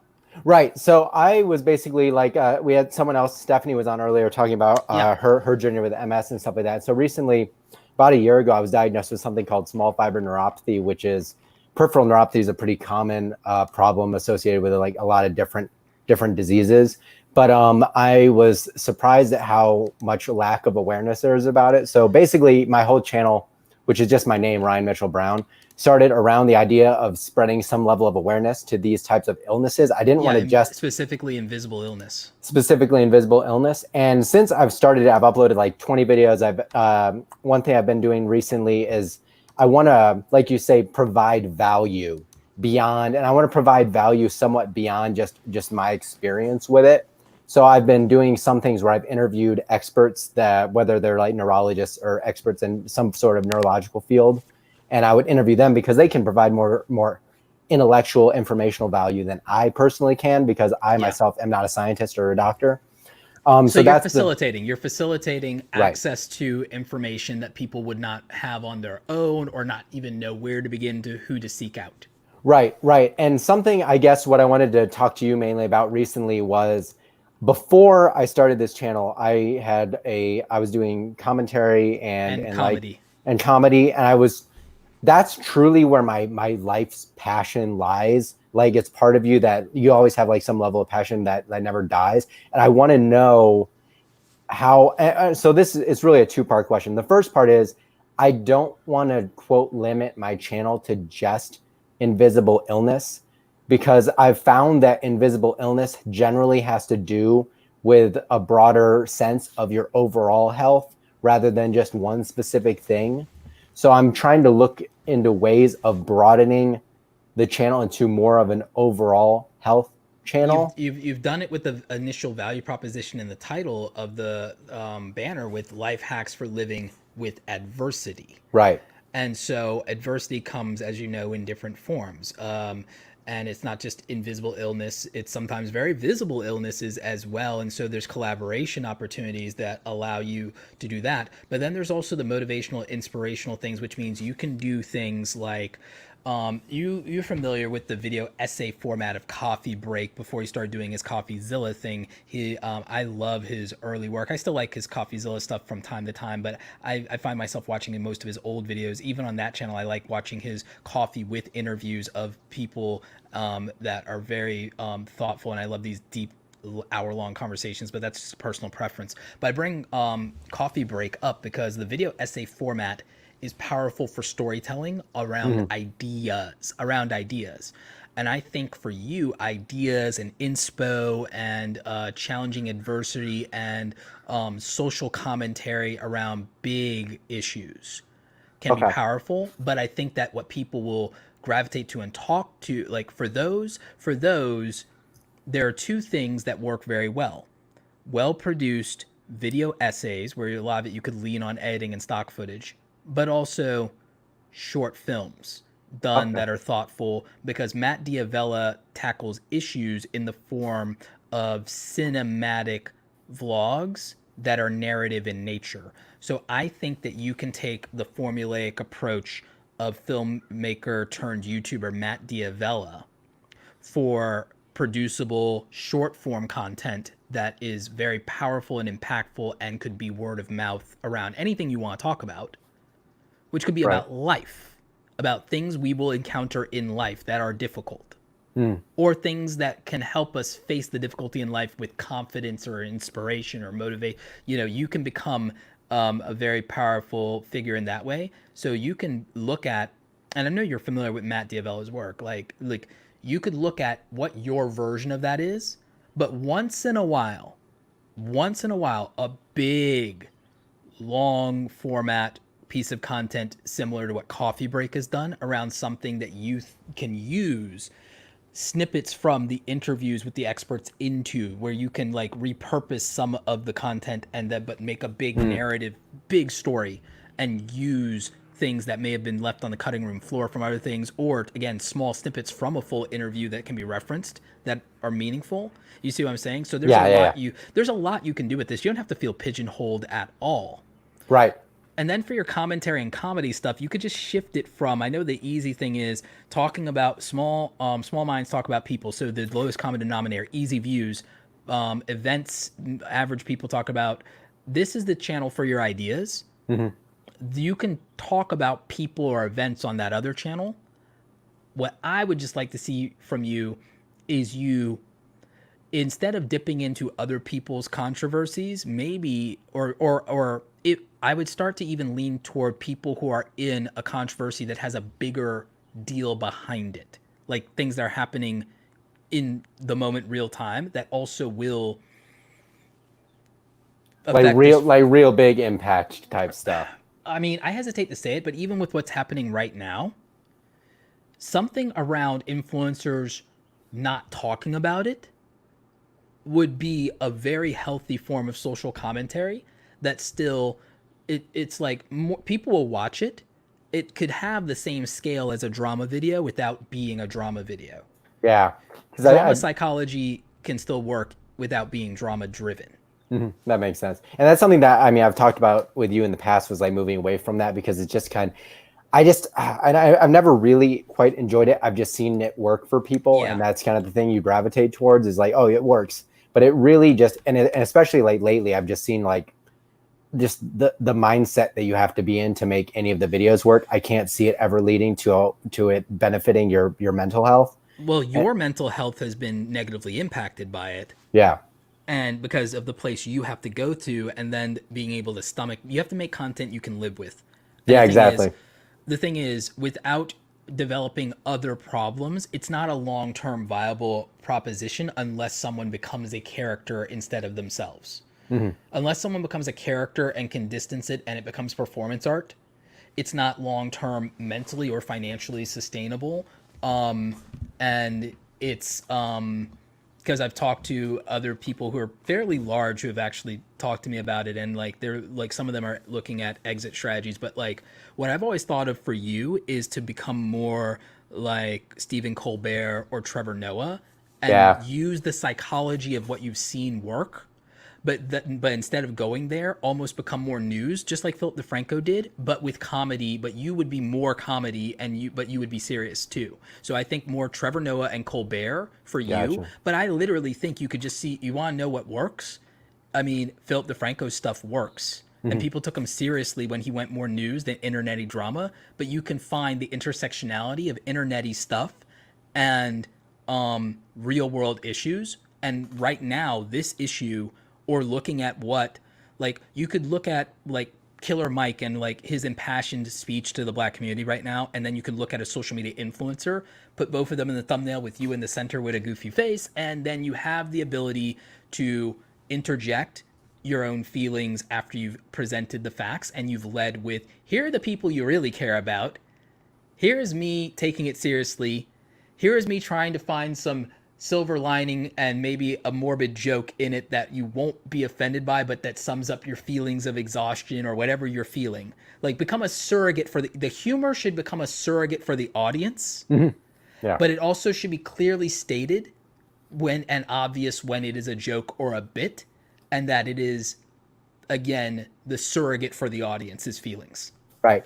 Now that totally makes sense. And so I guess the only other thing I was talking about is I've one of the other things that I've dealt with in my life is I've dealt with anorexia in the past and present, mental, physical stuff. And so my friend and I started a kind of road recovery type podcast. And what we were doing is trying to kind of set up kind of like setting up some sort.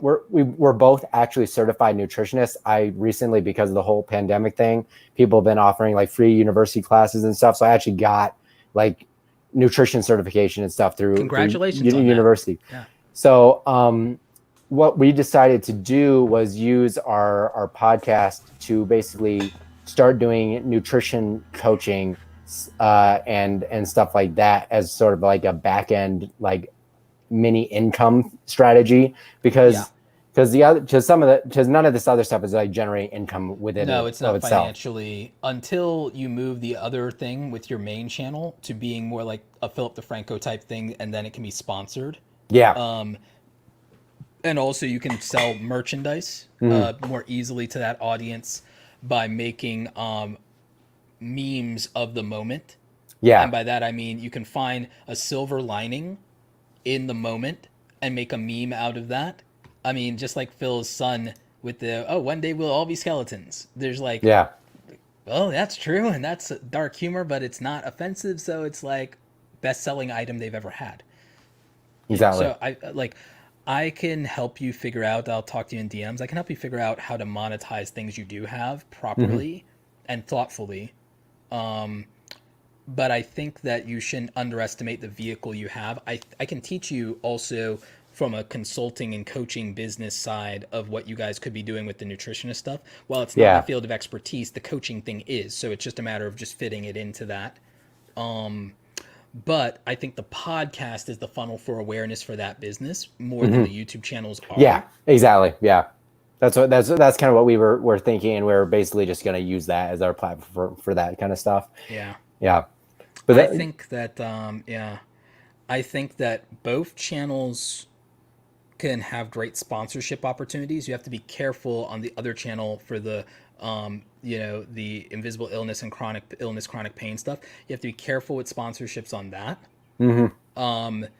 And you have to be careful with what you promote on that, because you're health centric. Yeah. Unless it's something that is lifestyle centric, that's like very benign, very benign.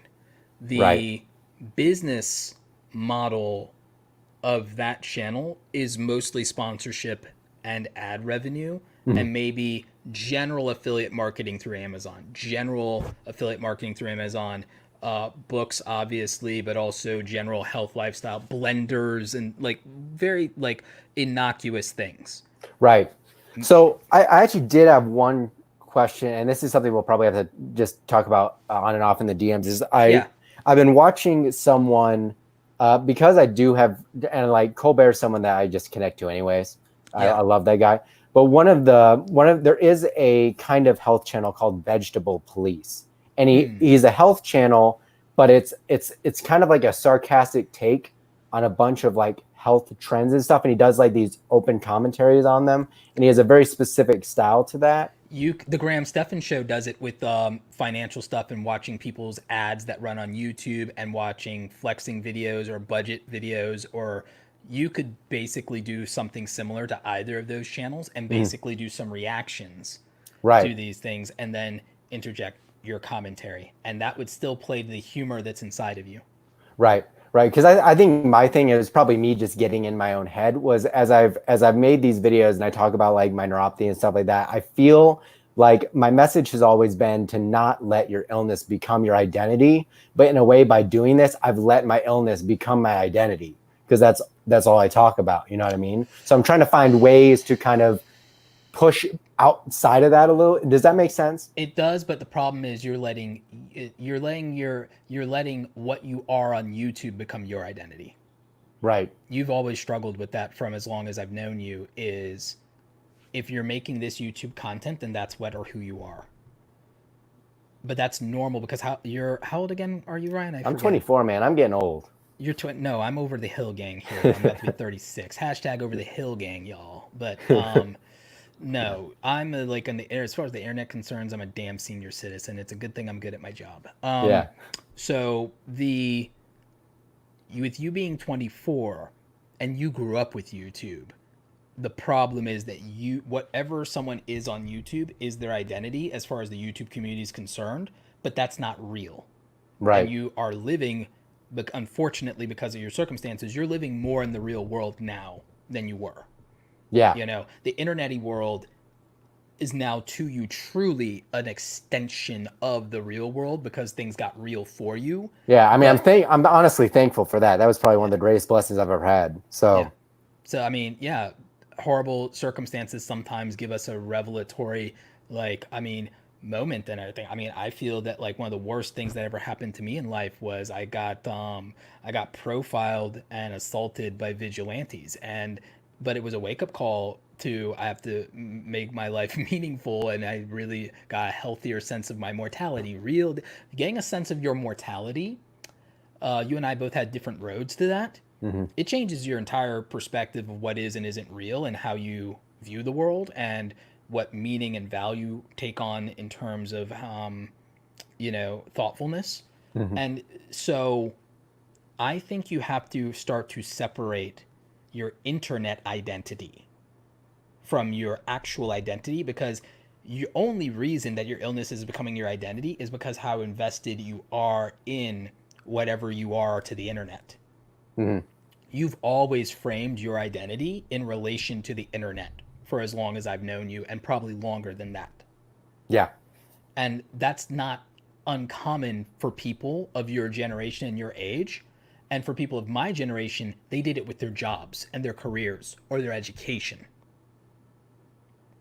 And so we have to understand that we are more than the things we do. Right. And the thing is, because of how invested you are in everything you do on the internet, and you're doing it for the right reasons, and you're thoughtful. But the thing is, you have to learn how to partition your mind. You have to learn how to section off your mind so that your internet identity is not your only identity. Right. And so that's going to come from your interpersonal relationships that exist outside of these appliances.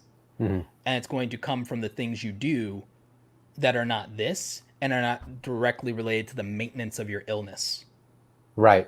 And that's why I have other skills, and I have other interests. I'm an avid reader. I'm all about it. And I've become, as you can see from my headphone collection, an audiophile, Right. And I am very much into, as you've seen, I've been getting a lot into cooking, especially now. I've been getting a lot into cooking. The reason that I decided not to make a photography YouTube channel, and not to even, as you can see, I barely post my photography to the internet. I do a little bit of it, but like 90% of my photography stays with me, and it's either in my archives or it's in my prints and in my stuff. I'm gonna probably at some point I might make when the Corona stuff is all past us and I travel more, and I'm gonna be going to more of our natural parks. I'm actually planning to make a coffee table book. I've been trying to talk my friend. Nice. Jenna Izarak? Yeah. I've been trying to. She does so much. She's a skilled photographer. I've been trying to talk her into making a coffee table book. That's awesome. Yeah. That I want to make a coffee table book, and I want to. And that'll be like my photography thing, but that's like, and I'll sell it on the internet, but I'm not making myself known to the internet world as a top tier photographer. I just am one, and I do it for myself. I go out to the mountains here by myself. Went back before Corona, would go. Well, where you're at, they're more like hills, really, aren't they? Atlanta? Nah, we got real mountains. Yeah, but you go to Utah and you get real mountains. Well, no, that's what I went when I went to Sony Camera Camp. We went to Montana, and so yeah, and I'll go visit Daryl out in Utah or something. But yeah, I'm like, I do that because it's something that I've done since I was a kid, but I don't have to give it to the internet. I can give it to myself. So I actually do have one more question about mostly like process and efficiency, because in order to do, and I want to get to the point where I can regularly upload both on both my channels. Yeah. Because I like it. But right now, I guess my question would be, right now I have a hard time, unfortunately, because of what I do have. Editing is kind of a pain in the neck sometimes. Because I get it's not carpal tunnel because I don't have it, but it's still like in the sensory nerves there. So repetitive stress. Yeah. So what would, and I do have some friends that I've been able to work with for editing, but as far as like budgetary stuff, like right now it's like money is like gone in the hole. And like, as you know, I work with Eric and stuff like that. Yeah. What kind of keyboard do you have? To be honest, I'm just editing on my MacBook Pro. You need to edit in an elevated space. You need a standing apparatus, like that I'm using the standing desk now. Yeah. I've been doing for years more work than ever. And the thing is, when I worked as an employee, I was starting to get to the point of carpal tunnel. It was like really bad. I was getting cramps all the time. I realized something, even and I used to get eye aches too. And it's like, and I realized, oh, it was this crappy equipment, but it was also the posture. It was all these things. It was like, so anything that lets you do elevated work, and then it's about the positioning of your wrist. There's posture that affects your ability to do that. And so you need to address that. Do you use a mouse or you use the trackpad? No, I use the mouse. Trackpad would be a nightmare. What mouse do you have? Ah, crap. I actually don't know what brand it is. It's just like a cheap You need Bluetooth no, mouse. you need a Logitech MX mouse or a Logitech gaming mouse, because they're ergonomically designed in such a way to where they're not going to put restraint on those nerves, because it's the posture and it's the ergonomics and posture.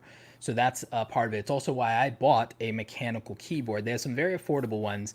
Theoretically, you can, the Mac keyboard is okay, but it's not great for typing, but it is if you at least elevate and you stand when you're using it. Cool. So I would say that those things, because again, what's hurting you is the posture to edit on a laptop is god awful. Oh yeah, no It's joke. why I don't really do it anymore. You get some of this going on too. The whole neck I thing. basically, I mean, I use my laptop, but it's only because of the ecosystem between my phone and the laptop at this point.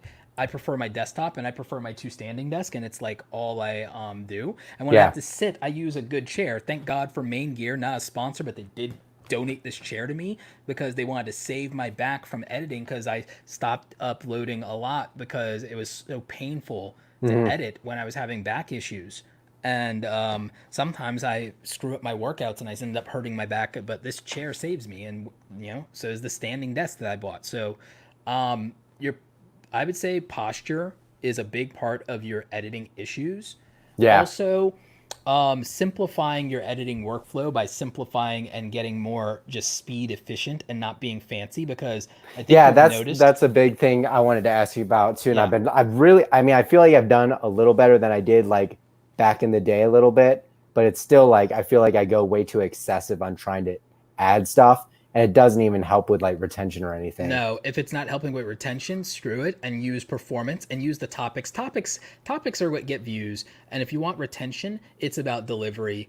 And so between your thumbnail for brain danger from the keto diet dangers, like keto diet, you already know is a popularized term, and then that thumbnail was perfect. That thumbnail was killer. Perfect topic, perfect title, perfect thumbnail. I had a good guest. For that one. Yeah, but it worked. You had a name. You're gonna rank for that person's name. It's somebody known. Keto itself is known. That is, you did everything that checks my boxes, and you got like almost 3 times as many views as you have subs off of that video. That's the pathway, and that's the way to grow, and that's always true. And so as long as you hit those things and the timing is decent, and you've everything that you did well was because you targeted correctly. You knew who the audience was. You knew what the value proposition was. You knew what they would care about. You knew what would get their attention. You hit all the marks, and you hit them effectively. You didn't hit them soft. So I appreciate it. Yeah, that's basically all I got. I really appreciate that. That means a lot. Yeah, guys, I'm gonna drop. At some point, I need people to help me with like kind of maybe like getting the links for everybody's channel when I do these things. But yeah, I'm dropping the link here if you guys are interested in the channel.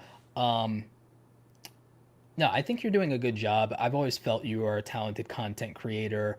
I think you just have a lot that you're trying to do all at once. And yeah, that's been my biggest thing. I knew this. I've known it for a long time, was taking on too many things, or even if I'm not taking on too many things, blowing it up in my brain like it's so massive that you just mentally shut down.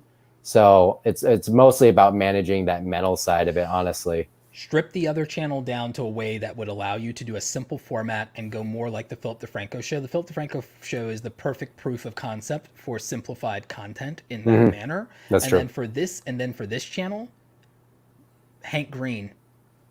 Cool. Hank Green has the perfect approach to where his stuff is straight up mostly jump cuts. But like if you look at Hank Green's content and like what he on his personal channel has done versus the Vlogbrothers channel, and even that one, and yeah, they've been around forever. But the thing is, most of the people watching Hank Green today are not the people who grew up with the Vlogbrothers at this point. Yeah, that's true. Yeah. So I would model, like, you're doing everything right for topic titles and thumbnails, but in terms of being able to do concise 5 to 8 minute videos for this channel or however long you want them to be, and reducing your editing down to what you need to get your point in, Hank Green. Perfect. Green, direct to cam. Hank Green proves direct to camera, minimalist editing still works today. And Philip DeFranco, aside from screen shots and caps, a little fly in, there's nothing fancy about the Philip DeFranco show outside of the set. Yeah. And Phil has just mastered his delivery. He's got a research team behind him, but Phil could, if he didn't have a wife and kids, he could solo the Philip DeFranco show. I mean, he did for a long, long time. So he already proved it. Time. Yeah. So I would look at what would and you don't have to be daily, like, but what would a solo effort look like in this vein of doing ... Gotcha. I'm looking at, I really like, because I think, all right, similar personality, better execution than me, and he was more focused niche-wise. I'm looking at Graham Stephan for, like, how I tune, because, like, he's very similar to me. Right. So is Gary, and so is my friend Pat Flynn. I've done a lot of stuff where my stuff is modeled, and again, not unlike Gary, to an extent. I mean, his views have a lot more to do with the fact that he blew up and his name got out there and stuff, and he's big time, and he's got a lot that could draw people in. You remind me of Gary if Gary took a sedative. And I'll take it. That works. But I look at him. I look at my friend Chris Doe. I look at my friend Pat Flynn, and I look at Graham Stephan. I'm like, I have a lot in common with these people, and I think about what I like about what they do well, and then I'm like, well, what would me doing this part of that fits me, that's not copying them? What's my version of doing something to that standard, something as well? Just like how I loved what Nimmin Live was, and I loved the experience, and I loved how much it was something for the community, and I wanted to make my own thing for the community. I loved what Gary was doing with Tea with Gary V, and I was like, I want to do my version. I love what my friend Pat is doing with his income stream stuff with the dailies on that. I'm looking for my podcast. I don't know what will happen as far as the audio side, but in terms of a live stream, I already have a podcasting channel. I'm thinking of literally just right after I eat my lunch, if I don't have a coaching call, just going live for like 30 or 40 minutes, just like Pat, and like really helping people with whatever they're working on throughout the day, every day, at least Monday through Friday. I'm thinking about it. I'm trying to figure out how to make that work without completely throwing my schedule out the window. But you see what I'm saying? Totally. Find ways to look at what people are doing successfully and then simplify it to a version that fits in your own life. Right. Okay. That totally makes sense. If you take success and then say, all right, I don't have the ability to do all that there, but what can I do? And you simplify it down to that, magic happens. Epic. Yeah. Fun Will says that Pat's been streaming for 70 days in a row. Yeah. The thing I've always envied about Pat is his consistency.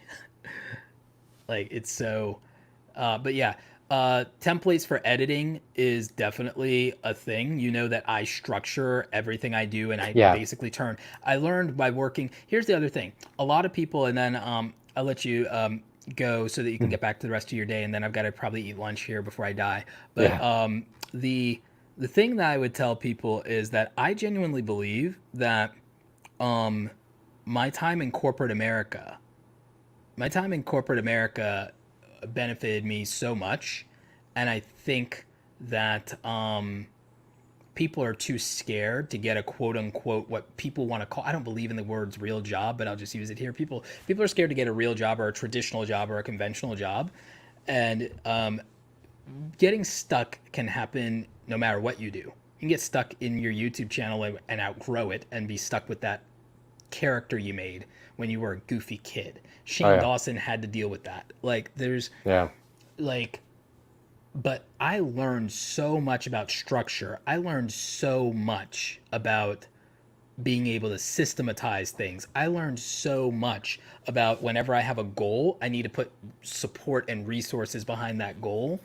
and strategy. I learned so much by having a job where I was playing for real stakes and where there were real customers and where things getting done the right way or a consistent way or the same way actually mattered.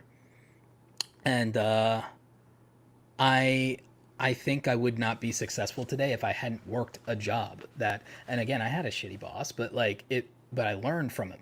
Like I learned how not to be a crappy boss. Like um how to I learned how to leverage situations and look at what I could do.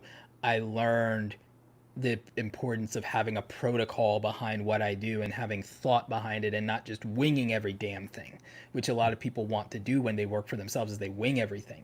So like they do it because that's what they think the successful people are doing is winging it, but they don't see all this stuff in the background. No, we're structured as hell. We're scheduled. We're thoughtful. We're scheduled. Like I mean, Saturday and Sunday are days that are the only days I don't have scheduled. They're scheduled as Roberto can do whatever he wants. Like, but Monday through Friday is. Monday, Wednesday, Friday are maker days. Tuesday and Thursdays are manager days. Like, that's a real thing for me. That way I actually have consistency, but not monotony because I'm alternating some tasks that are dedicated to specific days. I have a morning routine so that I actually make time to take care of myself. I have an evening routine so I make time to take care of myself. Waking up and winding down are things that I made a priority, and I made sure that I'm doing them the right way. And that's a way to be good to myself. I scheduled my meals, Ryan, because otherwise I'd skip them. I'd skip them. If I didn't schedule meals, I'd skip them. I mean, think about it. Because it's the weekend, I've already done that. Like, it was like, so there's, look at successful people and analyze where they have structure, where they have support, where they have systems, and where they have strategies, but then find a way to simplify those things to fit in your life. Right. I really appreciate that. Yeah. Thanks so much, man. See ya. Take care. All right, you guys. So that's pretty much it for today's stream. Thank you to all the super chatters. Thank you to all the wonderful guests who came through. Thank you to my homie Nick Nimmin for coming through and giving guys some advice for 2 hours.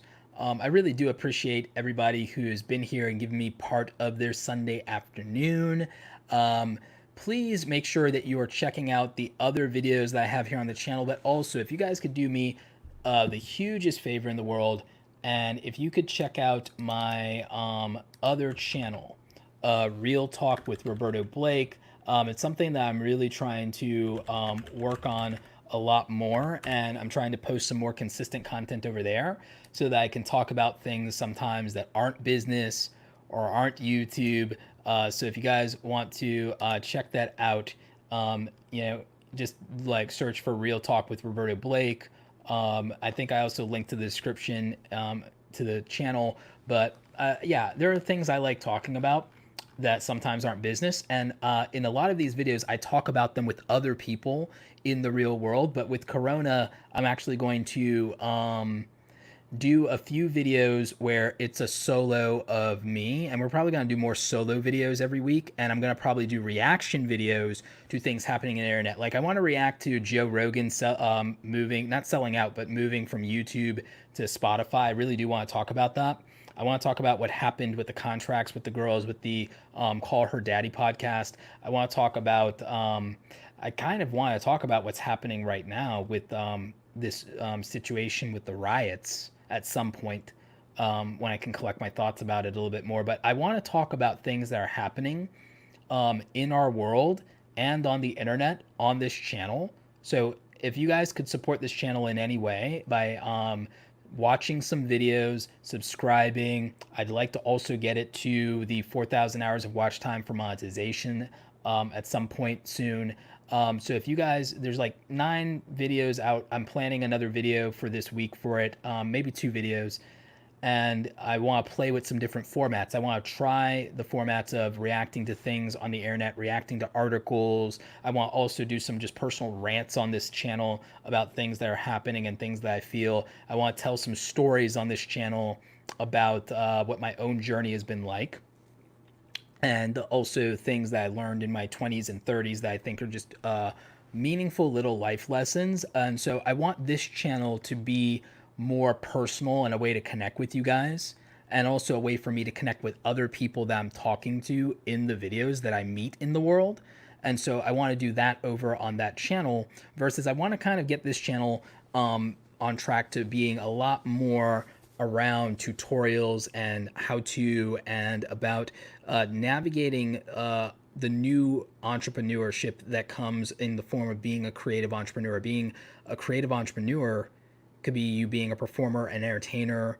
It could be you being a designer. It can be you being a photographer. It can be you being a YouTuber. It could be you being a Twitch streamer. It could be you being a podcaster. Creative entrepreneurship is so hard to tackle because there's so many ways to do it. And I'm trying to be a guide for those of you who are creative people that don't want to be starving artists that have struggled to make money from your creativity. So my main channel, the channel you're watching right now, the main channel, I want to really focus on the mission of getting creative people to build their brand and build their businesses online. But on this channel, Real Talk with Roberto Blake, I just want to talk to you guys. I just want to be able to talk to you guys. I want to be able to talk about what's happening in our world. I want to be able to talk with new people and friends I meet in the real world and film it. I want to be able to give life advice. I want this channel to be a way for you guys to get to know what I'm thinking and what I'm feeling and what I see in the world. And maybe we see things the same way. Maybe we don't. Maybe we talk about it. So, you know, if you guys want to support the channel, it's Real Talk with Roberto Blake. Links in the description. I think somebody posted in the chat. Thanks, Clover. And so, yeah, if you just look for Real Talk with Roberto Blake, you'll find the channel. And I really do appreciate you guys supporting it. You know, almost every video gets almost 1,000 views with us just getting it running and not having a ton of subscribership. So I really do appreciate you guys supporting my new channel. But yeah, solid stream today. And I'm really happy we got to answer some people's questions and help them with their YouTube journey. You know, like I said, everything else is in the description. And thank you, of course, to our sponsors over at Tubebuddy, the best tool for the YouTube community. Make sure you're checking out tubebuddy.com/awesome. Get it for free. Or if you get the paid version, get any paid version, 20% off with discount code Roberto's Buddy. Also, last minute housekeeping, I want you guys to stay aware of my YouTube community tab and have notifications on for all of my posts, because we're going to actually throw out some discount codes. I have some discount codes left over for the YouTube starter kit that did not get used. And so those are all first come, first serve coupons. And so I'm going to be giving those out through the YouTube community tab.